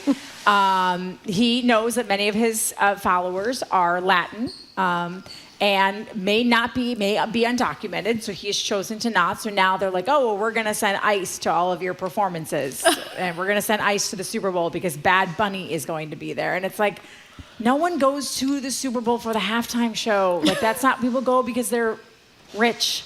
Honestly, if you go, you're either a fan of one of the two teams or you're rich and you're like courting a client. That's who goes to a Super Bowl. I've been to Super Bowls. It is not like a regular football game. There are not regular people there. There are people who can afford to go to the Super Bowl or who are huge parts of huge corporations and companies that buy suites and buy tickets and use them as a way to entertain people. Can I say, unfortunately, whoever cut this clip for us screwed up and left off the end. The last line you heard is, so I think people should not be coming to the Super Bowl. This is from Kristi Noem, unless they're law-abiding Americans who love this country. The part they cut off is, but you are welcome if you've shot your dog in the head. So that there is an exception It was a puppy. for dog killers. They are permitted. She also shot a goat. She did? She's a dangerous she did woman. Kill a goat. Yeah, I think she killed the goat before or after she killed the puppy. Where's PETA when we really need him? I don't know. By the way, you know who they and she say... always wears very tight pants and very tight tops and very tight clothing to all these. I mean, I have so many not nice. You know, if you have nothing nice to say, don't say anything at all. So I'm just not going to say anything else. I'll say it. Somebody else. Was that her? I don't remember. Who had to explain habeas corpus change? I think it was Kristi, but I'm not sure. Okay. In any case, you don't need to know that. No, she did her job. You know.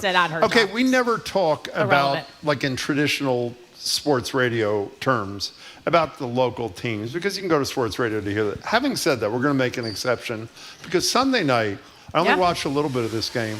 The Patriots, who most people thought were complete non-achievers this year, beat the only remaining undefeated team, and in the minds of many, with the best quarterback, and most likely to end up in the Super Bowl, the Buffalo Bills. That was a huge moment, no? Huge win. And a huge win, like, listen,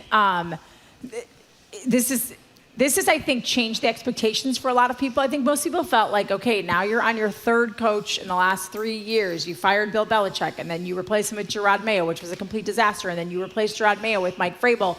And I think everyone, including the so-called experts who are often on my network, thought that this was just going to be another rebuilding year, 8 to 9 wins, outside looking in when it came to the postseason. But there is a shifting landscape in the AFC, in the American Football Conference. There's a shifting landscape in the NFL, and the door seems to be open for Drake May and Mike Vrabel. Listen, they are still not the most talented team in the NFL, but they are finding ways to win. Drake May is proving week in and week out that he's getting better and that he's going to be the quarterback of the future. It's really fun, and I think it's like if you watched Mike Vrabel play as a linebacker for the Patriots, I think that you're extra excited about this because you see somebody who has roots here and who is a good coach taking a team with very low expectations and flipping those expectations on their head. Now, I have to do two things here. One, I was right, shocking as it may seem. Kristi Noem was the person who, in May of this year, was asked at a congressional hearing to describe what habeas corpus was, and she said habeas corpus is the constitutional right that the president has to be able to remove people from this country. No, that's I know that's not what habeas corpus is. Detainee can challenge their confinement. That's what it is. Anybody. They have the body. Those of us who took Latin. I'm going to be as nice as you were a minute ago and not say bad things about people. Kristi Noem, dumb as a post. So let's just say that. And that's the nicest thing I can say, because I would have said she killed her dog and a goat, but I think that's unkind. My favorite is I have smart wool socks with more intelligence. Wow, beautiful. Now, here's the reason we brought up the game. Yes. It wasn't really because I cared that much about the game, because I'm an Eagles fan and they lost. They were undefeated. Are we allowed to play sound from another radio station? We can play this sound? Okay, we're going to play it. So here's what happened. Because Bill Belichick is not only the most overrated coach in history, but is also the smallest human being in history. Smallest man who ever lived. He is. We know who that is. That would be Taylor Swift for those who aren't paying attention. Okay, so not this album, the old one. He has issued an edict at University of North Carolina that there shall be no mention of the Patriots. Now, why is that relevant?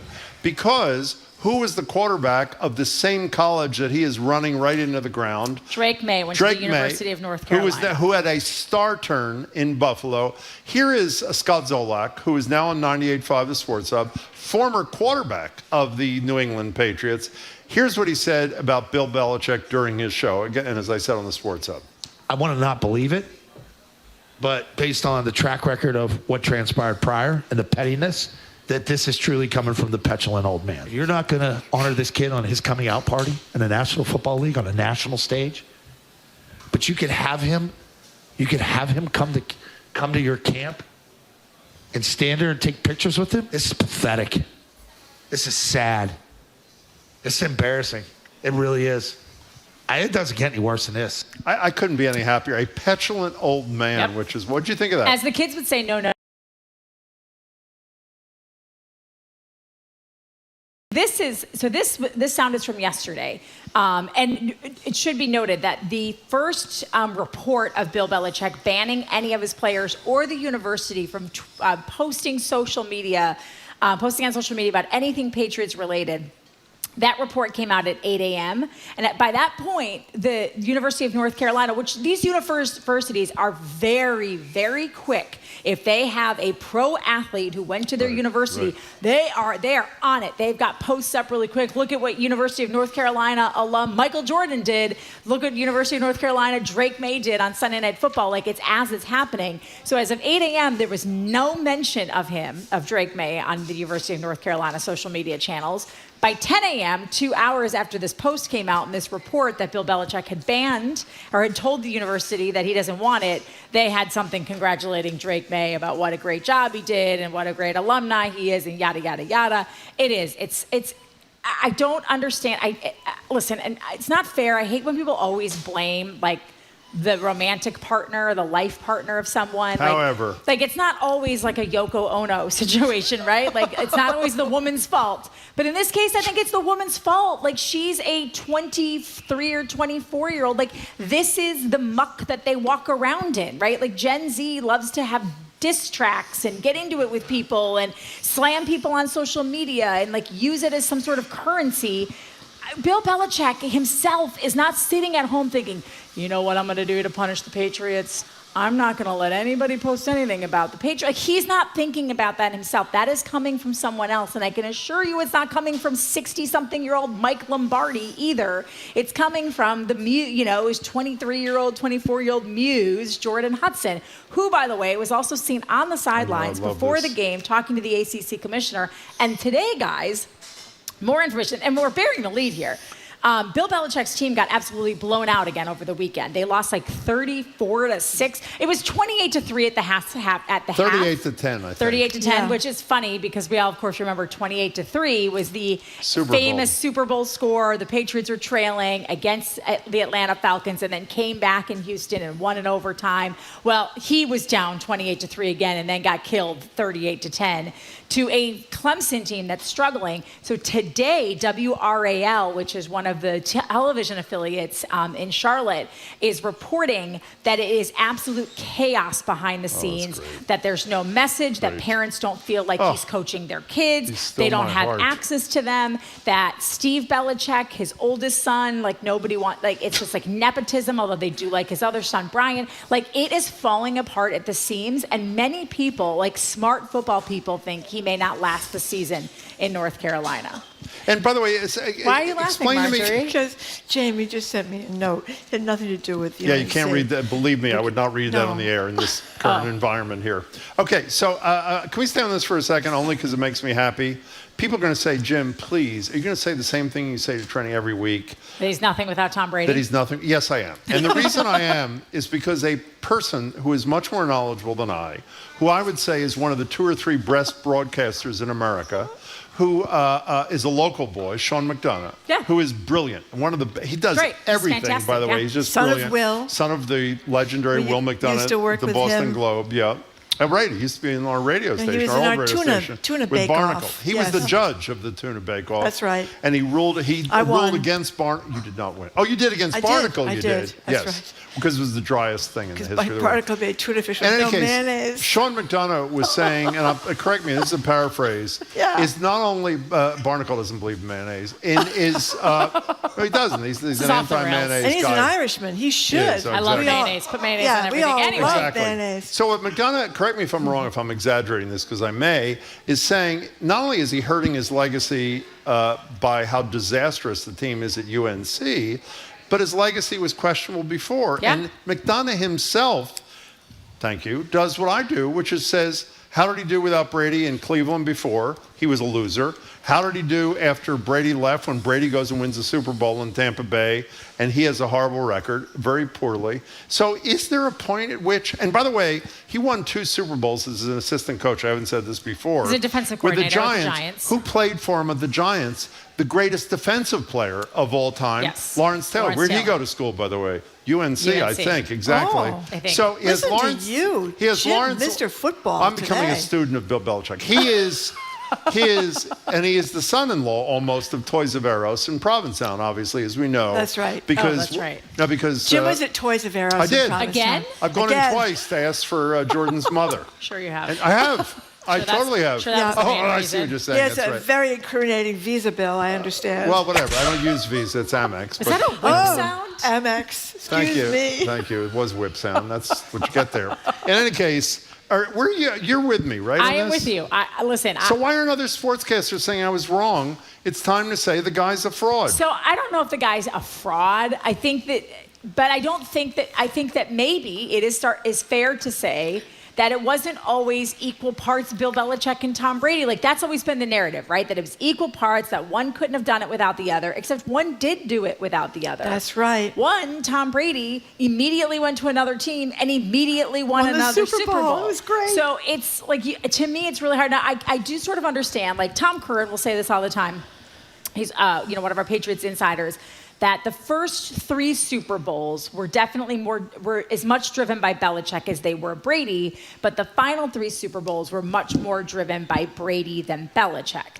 And I think early on, but also early on, Belichick was using and was employing a lot of Patriots and draft picks and players that were brought on by like Bill Parcells and Pete Carroll. So there's always some borrowing, it feels like. It's like when he has to do it all on his own, it doesn't look as good. Okay, so you're a sportscaster who I think you're supposed to be impartial. Is that? No, because I host an opinion show. Oh, so, you do, of course. We rip people all the time. So do you, I am embarrassed to say, but I want to be honest, that on Saturday, I can't believe I'm admitting this, every 10 minutes, I checked the score of one football game. Of Clemson, University UNC? of North Carolina against Clemson. Oh. Because I so much wanted to see this arrogant a-hole be crushed. And he was. Is that demented, or be honest? No, I mean, listen, people watch things all the time, What's the matter right? with you? No, I think it captures you completely. Oh, thank you. Thank you. I think it does. And by the way, in my own defense, if I may say, I think Trenni knows this, but since you will ridicule me mercilessly, why did I originally criticize Belichick? Not because of the Brady Belichick thing. He's rude he to the treats media. reporters like they're garbage trying to do their jobs. Saying, we're on to Cincinnati. We're on to Cincinnati. I mean, to your point, though, Jim, I think people are like, I'm not sure. I sent you guys Bleacher Report, which is, like a sports site that aggregates a lot of things. It aggregated a ton of people. A lot of people in sports still use X, right, as a way of posting their thoughts. And it was tweet after tweet after tweet after tweet slamming Bill Belichick, saying that he is, I don't know if they went so far as to call him a fraud, but that he's lost it. His legacy is ruined. He should be fired immediately. They should buy him out, whatever it costs. It's worth it. He's ruining the program. Like, people have turned on him very quickly. It's almost sad to watch. It is a little it's sad. Like he's this. It's not sad. It's like he's when you kind treat of people poorly, you're getting your comeuppance, is but the I bottom think line. He's somehow lost his way. Yeah. You look at that picture of him on the sideline with that young woman. It was just. I know. It was just. What is he thinking? Now that. And that's the other let's thing. be It's fair. the off the field stuff. Like, it all is combined, right? No, but let's be fair. Even though I'm the leader of the critics, while that photograph with them face to face was troubling, the photograph of them on the beach when they're doing the acrobatics, Yes. when he has Jordan up in the air, is quite moving, actually, in an artistic sort of way. Would you not agree? Yeah, I mean, it It's really quite just lovely. shows. When Sean and I are like fighting and we need to calm down and come together. You do that on the beach? We go somewhere and he balances me on his You side. want to know something? I've never admitted this before. When Jamie and I are fighting, we go to the beach. I have to drive to the North Shore where he lives. It's a pain in the behind. Do you ever dress like a fisherman and Jamie dresses like a mermaid and you just reel him I in? promise, Jamie, I would never Is that say. your Halloween costume? But let's say you may be spot on. Let's leave it at that. Can't wait for the Halloween. We're talking to Trenni Kayyem. Jim's the mermaid. Okay. And what's wrong with that? Well, he is very Nothing's tall, wrong with so he that. would look nice in those long Yeah, you fins. would. I could see you with the little flippers. I can really swim, yeah. Okay. We're talking to Trenni Kayyem. So we talked to you about the WNBA a lot. Apparently, the commissioner is in some This is an incredible story. Here is the Minnesota Lynx forward. Is it Nafessa? Is that Nafisa Collier. Nafisa Collier. He's also the WNBA Players Association VP, meaning the number 2 person in the union, criticizing the commissioner, Kathy Engelbert. Here it is. I've finally grown tired. For too long, I have tried to have these conversations in private, but it's clear there is no intention of accepting there's a problem. The league has made it clear it isn't about innovation, it isn't about collaboration, it's about control and power. Our leadership's answer to being held accountable is to suppress everyone's voices by handing out fines. I'm not concerned about a fine. I'm concerned about the future of our sport. At some point, everyone deserves to hear the truth from someone who I hope has earned the benefit of the doubt to fight for what is right and fair for our athletes and our fans. Good for her. Wow. It was tremendous. I mean, it was an entire. So this was the Minnesota Lynx were knocked out of the postseason. So this was Nafisa Collier doing.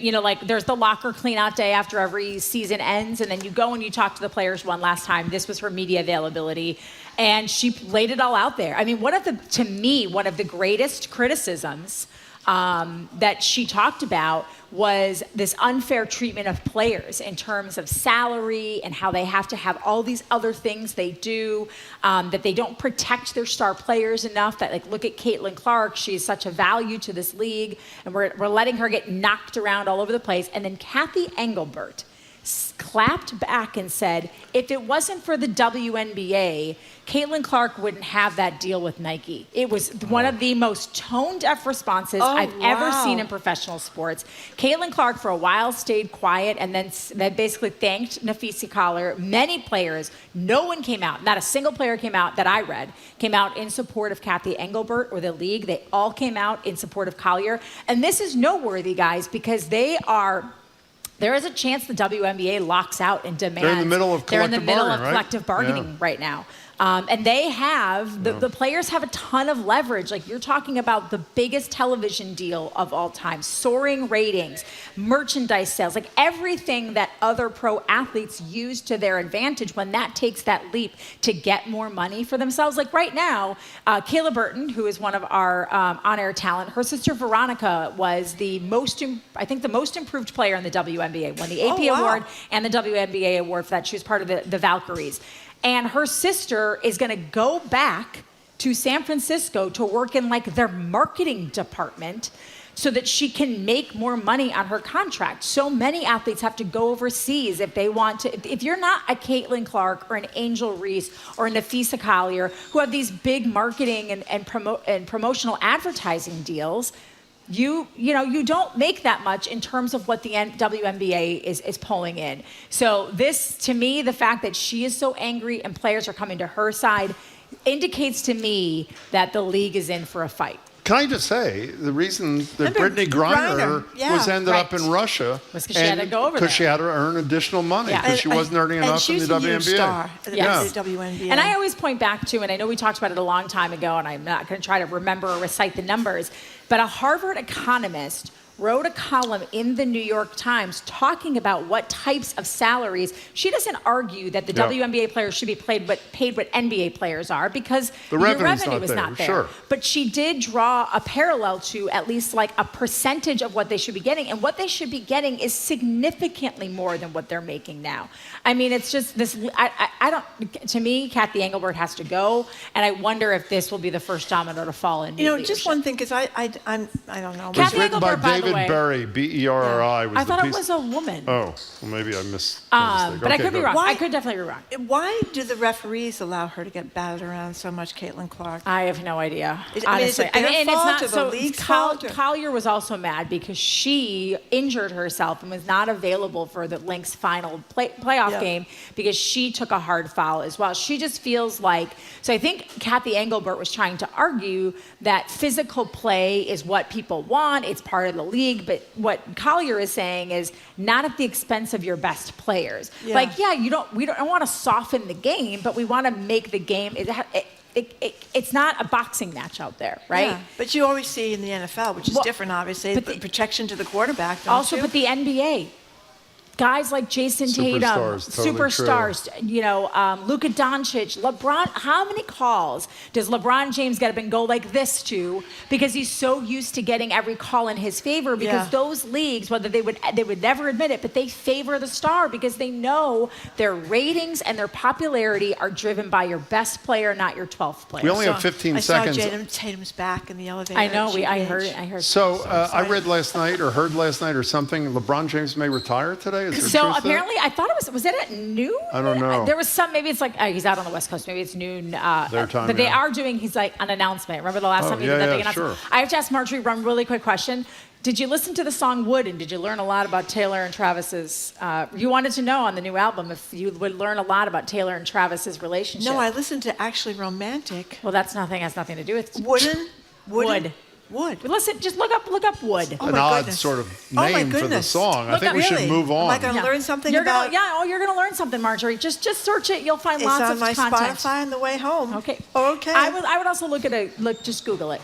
Okay. We'll talk about it next week. Jamie said, don't search for the song Wood on your GBH computer. That's Too late. Probably wise. Trenni, it's good to see you. Trenni Casey. Thank you very much, Trenni Casey. Okay, we have been speaking with Trenni Casey, anchor and reporter for NBC Sports Boston, a BPR contributor, and thank you for the tip about Wood. Coming up after the quick break, word games and you. What is your relationship with gaming and games? Xbox, Wordle, backgammon, mahjong, pickleball, all these games. I'm Marjorie in Houston, Brownie, listening to BPR on 89.7 GBH, live from the Boston Public Library, streaming at youtube.com/GBH News.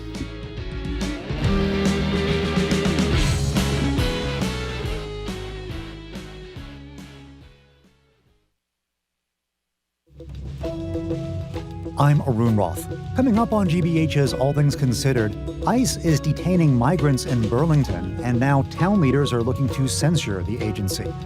And on Hulu's reality series, The Secret Lives of Mormon Wives, Macy Neely seemed to have it all, but her new memoir reveals a reality far stories and all the day's news starting at 4 on GBH 89.7.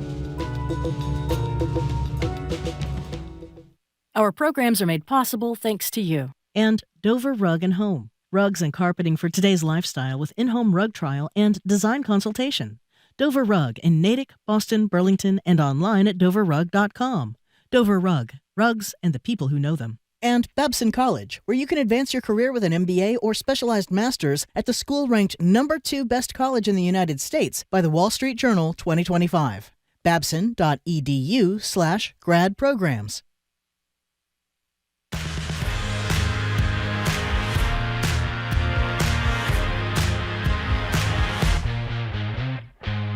Welcome back to BPR. Marjorie Egan and Jim Browdy live at the library, streaming at youtube.com/GBH News. We're ending the show, we hope, with a little break in the doom and gloom. We were supposed to do this yesterday, but the phones broke. Because, apparently they're still not working, but we have a workaround. By the way, I want to say what I said yesterday. Marjorie said the breakdowns at the library and with the phones yesterday and apparently today are not our coworkers. They are independent systems that they're trying to fix.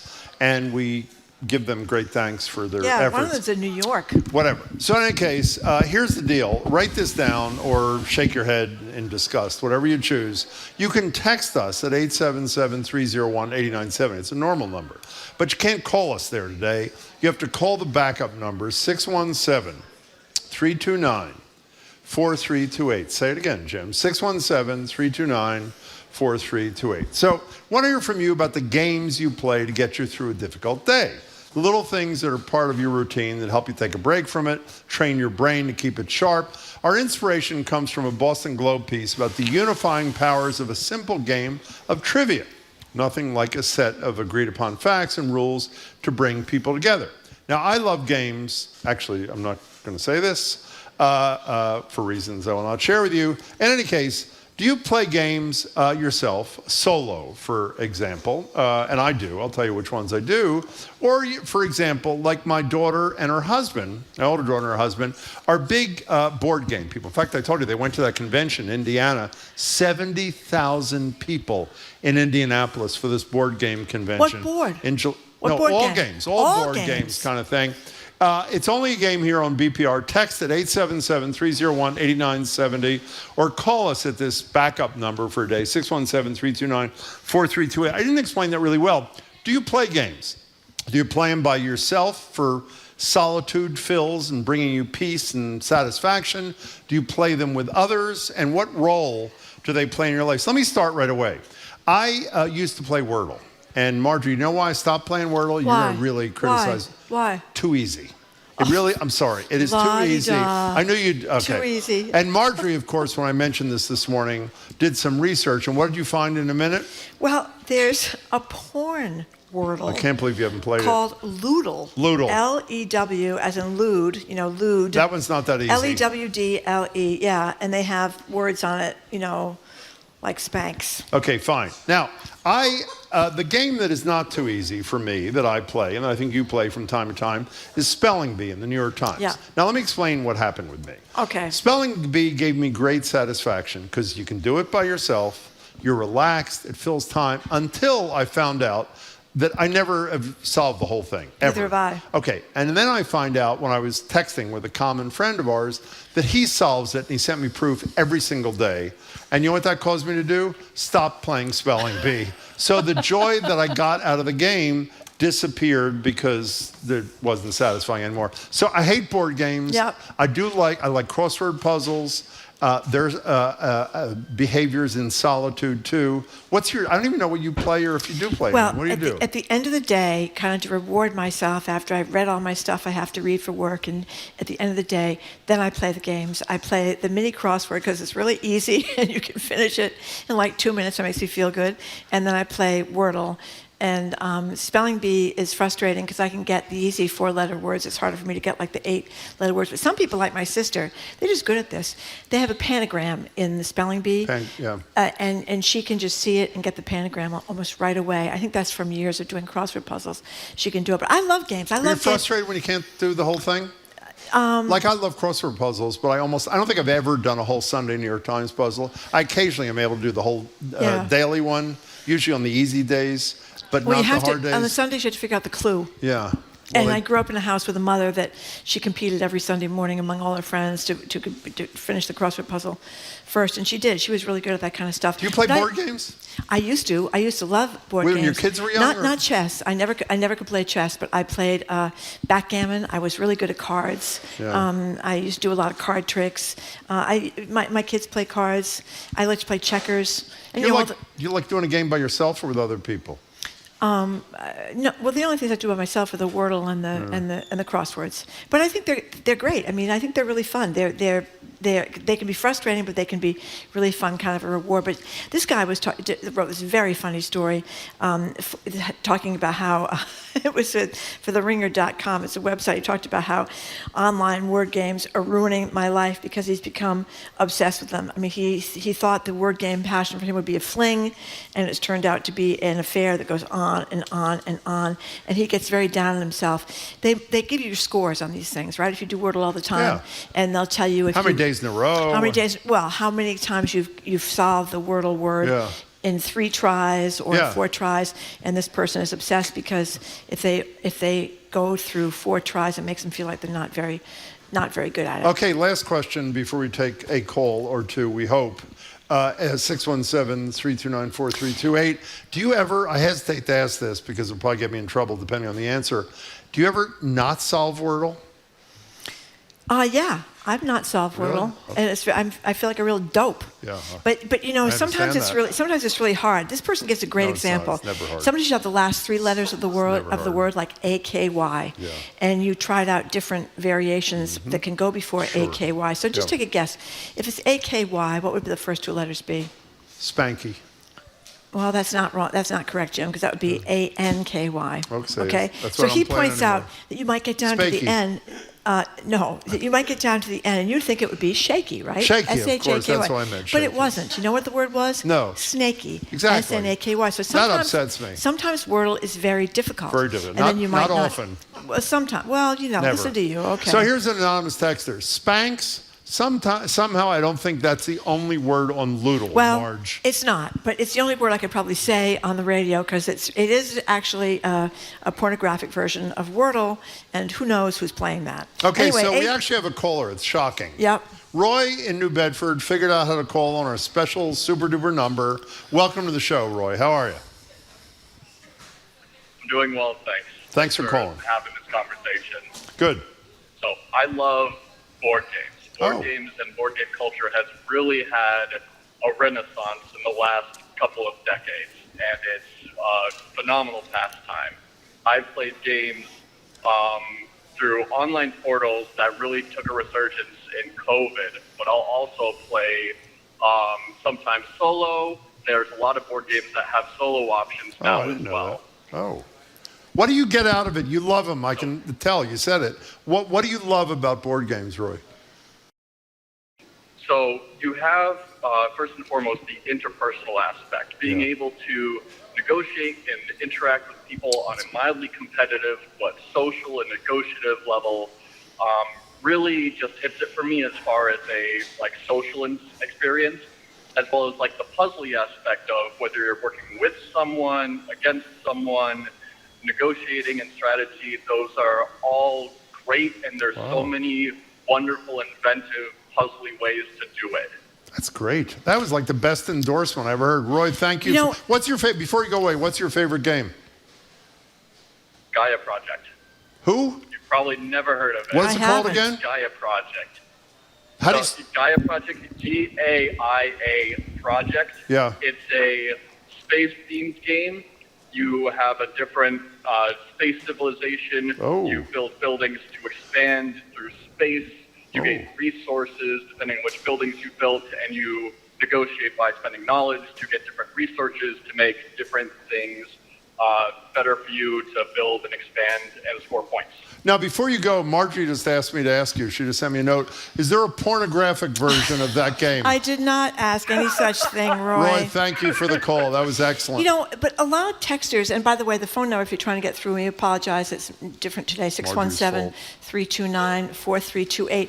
A lot of people are talking about the familial thing with Wordle. Yeah. What does that mean? Well, they talk about playing with family members, and you know what the Times just did? What did they do? Because they realize if to get one digital subscription, then you can only play by yourself. But if I you didn't get, know that. they have opened up this deal now where you can get a full family digital subscription to the word games, so that you can play with your daughter who lives in California or your grandchild that lives in Florida or whatever. And somebody just texted about doing this, that they play with their family members all around the country. And it's a way for everybody to get together. And somebody else just texted and talked about how every morning, the first thing they do, even before school, oh, here it is, getting up in the morning, sitting on the couch with my 12-year-old with my morning coffee, and they do Wordle together as kind of a family sort of ritual. So that's really neat.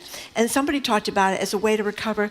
Their elderly father-in-law had a bunch of strokes, and he did these games to get back to help his mental Cognitive lucidity. Wow. Yeah, so I thought that was really neat too. They're not playing Wordle, they're playing Rummy. Okay, so the phone number again, we hope just for the day, is 617-329-4328. An anonymous texter writes, games are the new underground glue, a la Robert Putnam, who was fabulous yesterday. Yeah. Pickleball at local YMCA put MAGA and Dems on teams, and the ability to challenge and score results convinced all we were on the same team. Go Games. That's actually quite beautiful. Well, that's another thing that they're talking about, is a way to bond with people that may not, trivia is a way to bond with people that may not feel your same kind of political, they may not lean the same way politically as you do. And apparently there are things called Octwordle and Anti-Wordle. Yeah, that's the many game. That's the 4 and the 12 and the whatever. Do you know how to do those? I don't know. No, it's too easy. Those would be too easy okay, for you, so Jim, of we course. have a nice... By the way, I have to say, I don't want to offend you at all. Yep. I don't know anybody who hasn't finished Wordle. Has anybody in the audience ever not finished Wordle? No. Exactly my point. Thank you. Well, maybe nobody plays in the audience. I'm that not could be asking it that too. question. We don't have time for that. Let's go to Lynn in Buzzards Bay. You're on BPR here. Hi. Hi, Jim and Marjorie. Hey. I'm calling. I'm also, my mother is pickled and smoked. You guys remember that I've called about her before. She's 95. I do, Oh, actually. my I do. gosh. Yes, took me a second, but I do. She's still pickled and smoked at 95. Well, that's great. Anyway, she plays solitaire, but she's always trying to get me to play solitaire with her. I'm like, Ma, it's called solitaire for a reason. I don't get this whole, can you play solitaire with me? And then I've never played Wordle, only because everybody and their brother plays Wordle. Too easy, I don't yeah. get that. Yeah. Okay. I don't even know. Lynn, I've got one. You can play solitaire with two people. It's not actually solitaire. It's a game we used to call when I was a kid, Cootie. And what you do, you put 13 cards in your pack on the left-hand side, then you put out your 4 cards next to it, and the other person does the same thing. And it's like playing double solitaire, but the object is to get rid of your 13 cards in your big pack first, and then whoever gets the most cards up on the aces and all that kind of stuff. Yeah. So it's like two people playing solitaire together, but you're competing against each other. And it's a really fun game. And if you can play with 3 or 4 people, it's really wild. So what do you cards play? Are flying across the table. Until you start playing solitaire with your 95-year-old mother, what do you play by yourself, Lynn? Well, I play solitaire only. That's it. I mean, yeah. And I'm sitting here crocheting while I watch a show. Oh. Because you were talking earlier, Jim, about people having to knit their own clothes and make their own food. And, you got to do what you got to do. But I do go between whatever I do, mostly by myself because the world is too crazy. Lynn, that was an excellent call. Thank you very much. And by the way, Lynn, you'll want to tune in tomorrow. I will be knitting what I'm wearing at the library tomorrow. So I hope you tune in and give me your feedback. Thank you. This person says, I find it relaxing to play backgammon alone on my laptop with my favorite music playing. I saw a study that said after a traumatic experience, playing Tetris can help prevent lasting damage from trauma. Don't know if it's true, but that's what I read. It's amazing. And a lot of people, Vicky from New Bedford, another one, saying Wordle is a special connection between me and my son. We live many states away. It's not a competition. We cheer each other on, and we warn each other if Wordle is tricky, but we give each other sympathy when the other loses their streak of getting Wordle right every day, which means, Jim, that there are people who don't get it right every day. That's very sad. It's very troubling. Ella from Norwich in England. Where's Ella in the library? Hi, Ella. How are you? Ella just texted us. She's, I just said, from Norwich in England. Currently watching us at the cafe here, Newsfeed Cafe. She plays Flaggle. Have you ever heard of Flaggle? No. It's like Wordle, but is this real or you made that up? It's real, she says. It's like Wordle, but for guessing a flag. And your guesses are given a distance and direction from the answers, so it's a good way to test and improve your geography. I love geography. Though I've embarrassed myself playing it with friends who turned out to be secret geography whizzes, so now I play it alone. That's a good choice. Now, weren't you like a geography major at Stanford or some ridiculous thing like that? No, American Studies. Oh, that's Studies. a real serious. It was very important. Okay. Are you good in geography? No. Did you ever play Flaggle? No. Why don't you play Flaggle right over there with the woman from Norwich, England? I am terrible in geography. Are you good in geography? Do you remember one of my favorite moments? Do you know where Idaho is? Yes. I bet you don't. It's somewhere in the West. Now, do you remember when Mary Louise Kelly was doing an interview with Secretary Pompeo, and he got upset because she was actually doing her job beautifully and strongly? And didn't he challenge her to be able to identify whether it was Afghanistan or something on a map? Yeah. And she did it in a nanosecond. He thought, and it wasn't even a real map. It was just kind of an outline of the area, as if they did an outline of the United States, and you were supposed to find Idaho. She had an outline. She found Iraq. Oh, it was Ukraine. Thank you. Ukraine. Okay. By the way, don't play with Mary Louise Kelly. She's really good. It shows how much we know about geography, Jim. We mixed up Iraq. Well, I don't remember. No, we didn't mix it up at all because we didn't know. Now, if you had to, when they put up maps on CNN of the Middle East, I have to say I'm a little weak. My kids in 7th and 8th grade had a teacher that required them to draw maps of the entire world. They started with the United States. And know what each country is? They drew the United States. They started there, then they did South America, then they did Europe, then they did China, then they did, and so consequently they are wonderful in geography. Someone is making a joke here. It, of course, is Jamie asking us where's Malden. I know where Malden is. It's one of the M towns. Where is it? It's either Malden or Marlborough or Middlesex or Melrose. Middleborough or Melrose. Or I think Malden is next to Melrose. I've been to Malden. By the way, I was at the Greater Malden Asian American Community Coalition dinner. Well, then, if you just went there, how'd you get there? How'd I get there? Did you go to 93 North? I talked into my computer in my Tesla, owned by Elon Musk, and said, "Take me to Malden." And it was amazing. It got me right there. Amy, you're in Newport, Rhode Island. You are next on BPR. Welcome to the show. Hi. Hi. Thanks so much for having me. Thank you.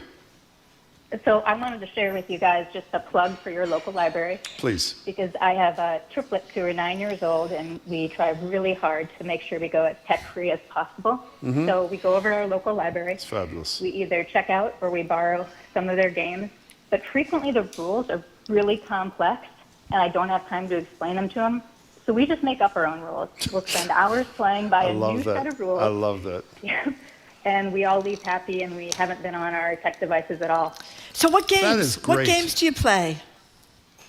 There's a Disney princesses game, which we turn into prince and princesses, because I have a boy and girls. That's great. And then there's also some sort of Railroad Across America game that we completely changed the rules, but literally had the most fun at our public library, and I would just encourage people to go check out what your public library has. That's fabulous. We should be doing that all the time. Amy, thanks for the call. This isn't exactly the same, but did you ever do jigsaw puzzles when you were a kid? Yeah. The wooden ones? Yeah. I mean, people would spend days with those jigsaw puzzles. They had a special puzzle table with the puzzle on it. Yeah, but you know what the problem is? What? When they're done, unless you're one of those people like glues it together and like puts it on the wall, isn't it painful when you have to disassemble it when you've worked on it for weeks? I don't know. I never did it, but I know people who do. And there's another thing. You want the definition of jigsaw, though. We want to get the real wood, not the cardboard. Well, I mean, the wood's expensive. But the other thing is, don't you feel there's some sadist who works for the puzzle companies who always leaves out one piece?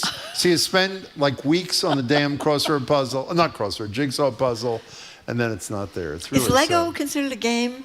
Putting Lego things together? Ask Jamie's right behind you. Yeah, is Lego a game? Not really. Not really. Okay. Because I always thought that was a great game for the kids, too. Okay, what's the phone number? Don't look. I can't. 617 Good. Day I Eat. That is exactly right. That is exactly right. But if you want it in numbers, it's 617-329-4328. And by the way, if you forget the number... Harriet has texted in from Philadelphia. What'd she say? She says, Jim, My favorite game, shot put. Okay, that's not. It's really. That's Jim's. It's not. That's It's Jim's body girlfriend. shaming by Marjorie. She was a It's shot not my putter. girlfriend. She was a legendary shot putter. She was in my bar Jim's mitzvah junior high class. She was school. not a legendary. She was not in high school. We were in a bar mitzvah class together. Okay. At Temple Beth Zion. Okay. But mahjong, I don't know how to say that. Apparently that's making a comeback. Our friend is teaching us, and it's very difficult. And somebody says their friend charges $75 to teach them how to play mahjong. I mean, people used to play bridge. My mother's generation played bridge. I don't know how to do that. I know how to play, but I never get into it. I played canasta with my grandmother, the one that threw the cast iron pot at my head. And so I figured if she asked me to play, I had to, because otherwise it would happen again. Somebody says Pope Leo plays Wordle with his brother every morning. His brother, have you seen his brother interviewed, by the way? Yeah, he's a great guy. Is great. Yeah. It's so down to earth. Sudoku and the Jumbles rock, says Tony in Orlando. Okay. Wordle is fun, but a coworker turned me on to Quirtle. Wordle is child's play, says Christine from Well, I've Maine. said that before. So except Wordle, for people who can't finish it. Wordle is like one Marjorie. word, and Quirtle is what, 2 words? It's I'd say it's 4 words. If it's Oh, QU. thank you. That's why you don't get Wordle, if you know what I mean. Please don't take that the wrong way. It's okay, Jim. Oh my God. It's okay. Oh, it's fine. Now she went to Stanford, so she's got to be fairly smart. Okay. You did go to Stanford. You took American. What was your major again? American Studies. And tell us what was American Studies, honestly. It was great. It was American history, American literature, No, it wasn't. American art. Yeah, it was No, all it was American. like a no-show thing, Study right? of It was like a America. no-show, right? It was not a no-show. It was not a no-show. Did your father approve of that? He didn't, did he? I know. Now that you mention it, I'll never forget coming home from my first semester at Stanford and show my father my report card. I looked at this, and my father was kind of a straight-laced guy. He sold tires for Firestone, very straight-laced guy. He saw this class called Altered States of Consciousness. What's that? I'm paying for this. I'm paying for this. Altered States of Consciousness. And then the other one he really loved was Sleep and Dreams. That was another big one. What was that?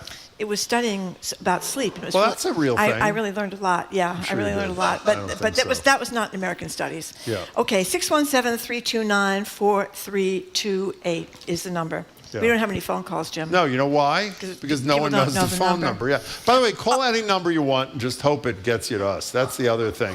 Okay. It's about as good as the number we have here. What is it? Have you ever heard of the game Sequence? No.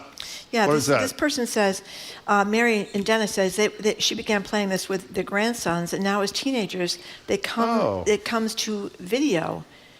We must play Sequence. So I guess it's a game that turned into a video thing, and they play it all the time. Well, neither of us knows what it is. What if you, a PS driver, says, I used to play the New York Times Mini Daily. You do the Mini Daily, don't you? I do, because you can finish it really quickly. Then they put it behind a paywall, so now I'm boycotting that as well as SpaceX and Blue Origin. If you weren't listening at 11:30, we were talking about how boycotts are falling apart. And Woody, the UPS driver, said he was boycotting the way he was boycotting, what was it, Zuckerberg? Is it Zuckerberg who owns? No, who owns? One of them's, Musk and Bezos. Thank you very much. And the way he is boycotting them is by refusing to ride on SpaceX or Blue Origin into outer space. I really explained that well. Okay. Remember a million years ago when the newspapers had the scramble every day? In the Boston Herald. And you have to unscramble 4 words, and you have to complete the clue at the bottom. And that's like the Sunday New York Times. You have to get the clue, and the clue is. Can I ask you a question I hesitate to ask? Just like I don't know anybody who has ever not finished Wordle. Do you know anybody who didn't finish the scramble? Well, I didn't go around asking people, Jim, this question. I did it in the Did you ever privacy do the of my scramble, home. Jamie? Did you ever do scramble? No. He's too young. Okay. I mean, they've been gone for like 20 years, Did you ever not finish Jim. scramble yourself there? I think I was pretty good at the scramble, Jim, You but were. you're just going to tell me I wasn't. So. No, I'm not going to tell you. I'm sure you were fine at Yeah. scramble. You're very good because you took American Studies at Stanford and Altered States. Beth from Waltham says she plays Wordle, Connections, the New York Times Mini, and Letterbox each morning. I'm part of a group of 4 friends who all play every morning and compare notes. We joke it's also our wellness check-in in the morning. You know, that's the thing about these games. People play them with their friends and their family, and they have a good time doing Now, it. Maddie, our coworker who's in the control room right now, instead of doing my job running cameras for the show, I've gotten a level 500 of GeoGuessr, to which I say, what the hell is GeoGuessr? Do you know what it is? That's an online game. Well, I think. apparently it Yeah. is. They show you an image, Jamie's writing, and you have to guess, oh, I love that, where it is on Earth. That's great. Oh, I'm up for that. Yeah, that So- is really. Well, there's a lot of Xbox games that I don't know anything Okay, about. fine. Now, here's but Jared. lots of people play for hours, and that's another thing that's fun to play with your friends. It is? Yeah, they have games going all the time among their friends. Yeah, It's pretty friends. neat. It's good. Yeah. Yeah. Okay, so Jared, are you a games player, or what's your thing there? My favorite game right now is one. It's called Hide and Go Sleep. But I'm It's a really good game. Yeah. Okay. Now, do you know anybody who has ever played Wordle and not finished it? Yes or no? I'm with Marjorie. I don't poll people on a regular basis. I know. Isn't So the that answer bizarre? is no. Yeah. No, I don't think so. I would just like to point out at colleges. I mean, would you say UPenn, Stanford? I say Stanford wins. Not anymore, I don't think. Oh yeah. Okay. Oh yeah. By the way, so this GeoGuessr It's thing. never been the is top this like one a or two GeoGuessr thing? This in like America. a street somewhere and you have to figure out where it is? That's fabulous. Yeah. That sounds like a fun game. I would play that game.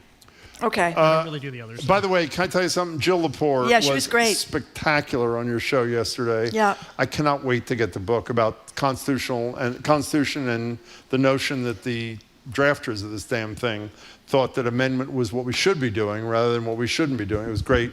She was great. It was great. She always sounds so young. She sounds like she's about 17. Did you love how she was singing Bugs Bunny too? That when she was great. That was great. Yeah, that was Okay, great. what do you, imperative reading for people, I think. who do you have on today? What are you doing? So today we're going to be talking to, can you believe this? Amari Paris Jeffries was at the last Bad Bunny concert in Puerto Rico. So I'm so jealous. Wow, that's right? pretty great. So he's going to walk us through that experience, and we'll talk about all of the Bad Bunny fallout, the halftime shows, Saturday Night Live and whatnot. And then there's a show presented by the ART called 300 Paintings. It's a one-man show by Sam Kisajukian, who had a manic episode and painted hundreds of paintings in a very short amount of time. It has turned it into this very funny show. And then we'll check in with Boston Baroque, which is presenting the upcoming concert Baroque Masterworks. Sounds wonderful, Jared. Does as indeed, always. Jared. Good Thank to see you. Bad Bunny was pretty good on Saturday Night Live too. I thought he was I thought very. he was pretty good in the skits too. Yeah, actually. he was very I thought He good. was pretty good. Yeah. Okay, thanks, Jared, and thank you all for listening to another edition of Boston Public Radio. Thanks, people that came down to the Boston Public Thank you Library. all. Really appreciate Keep up it. with this 24/7 way of our podcast. Or check out our TikTok page at Boston Public Radio. Tomorrow, we're going to be joined back here at the library with Jared Bowen, that you just saw him, national security expert Juliette Kayyem, food policy analyst Corby Kummer, and Harvard's Michael Sandel, who is a brilliant scholar. We're going to talk to him about the state of the world. Our crew is Zoe And by the Matthews. way, teaches classes which online are probably viewed by more people than any professor Yep. on the planet. We want to thank our great crew, Zoe Matthews, Aidan Conley, Nicole Garcia, Hannah Loss, our engineer, John the Claw Parker, our executive producer, Jane Bologna. Special thanks to our BPL staff, Maddie Geyer, Bill Francis, Eddie Hickey, Sai Patel, Juan Jose Cadena. Thanks to our hosts at the Newsfeed Cafe and across the street at the Lenox Hotel. Jared's Culture Show comes on immediately after us on 89.7 GBH. I'm Marjorie Egan. I'm Jim Browdy. Thanks again for tuning in today. Thank you Hope so you can much. tune in tomorrow. And have a great afternoon. Bye.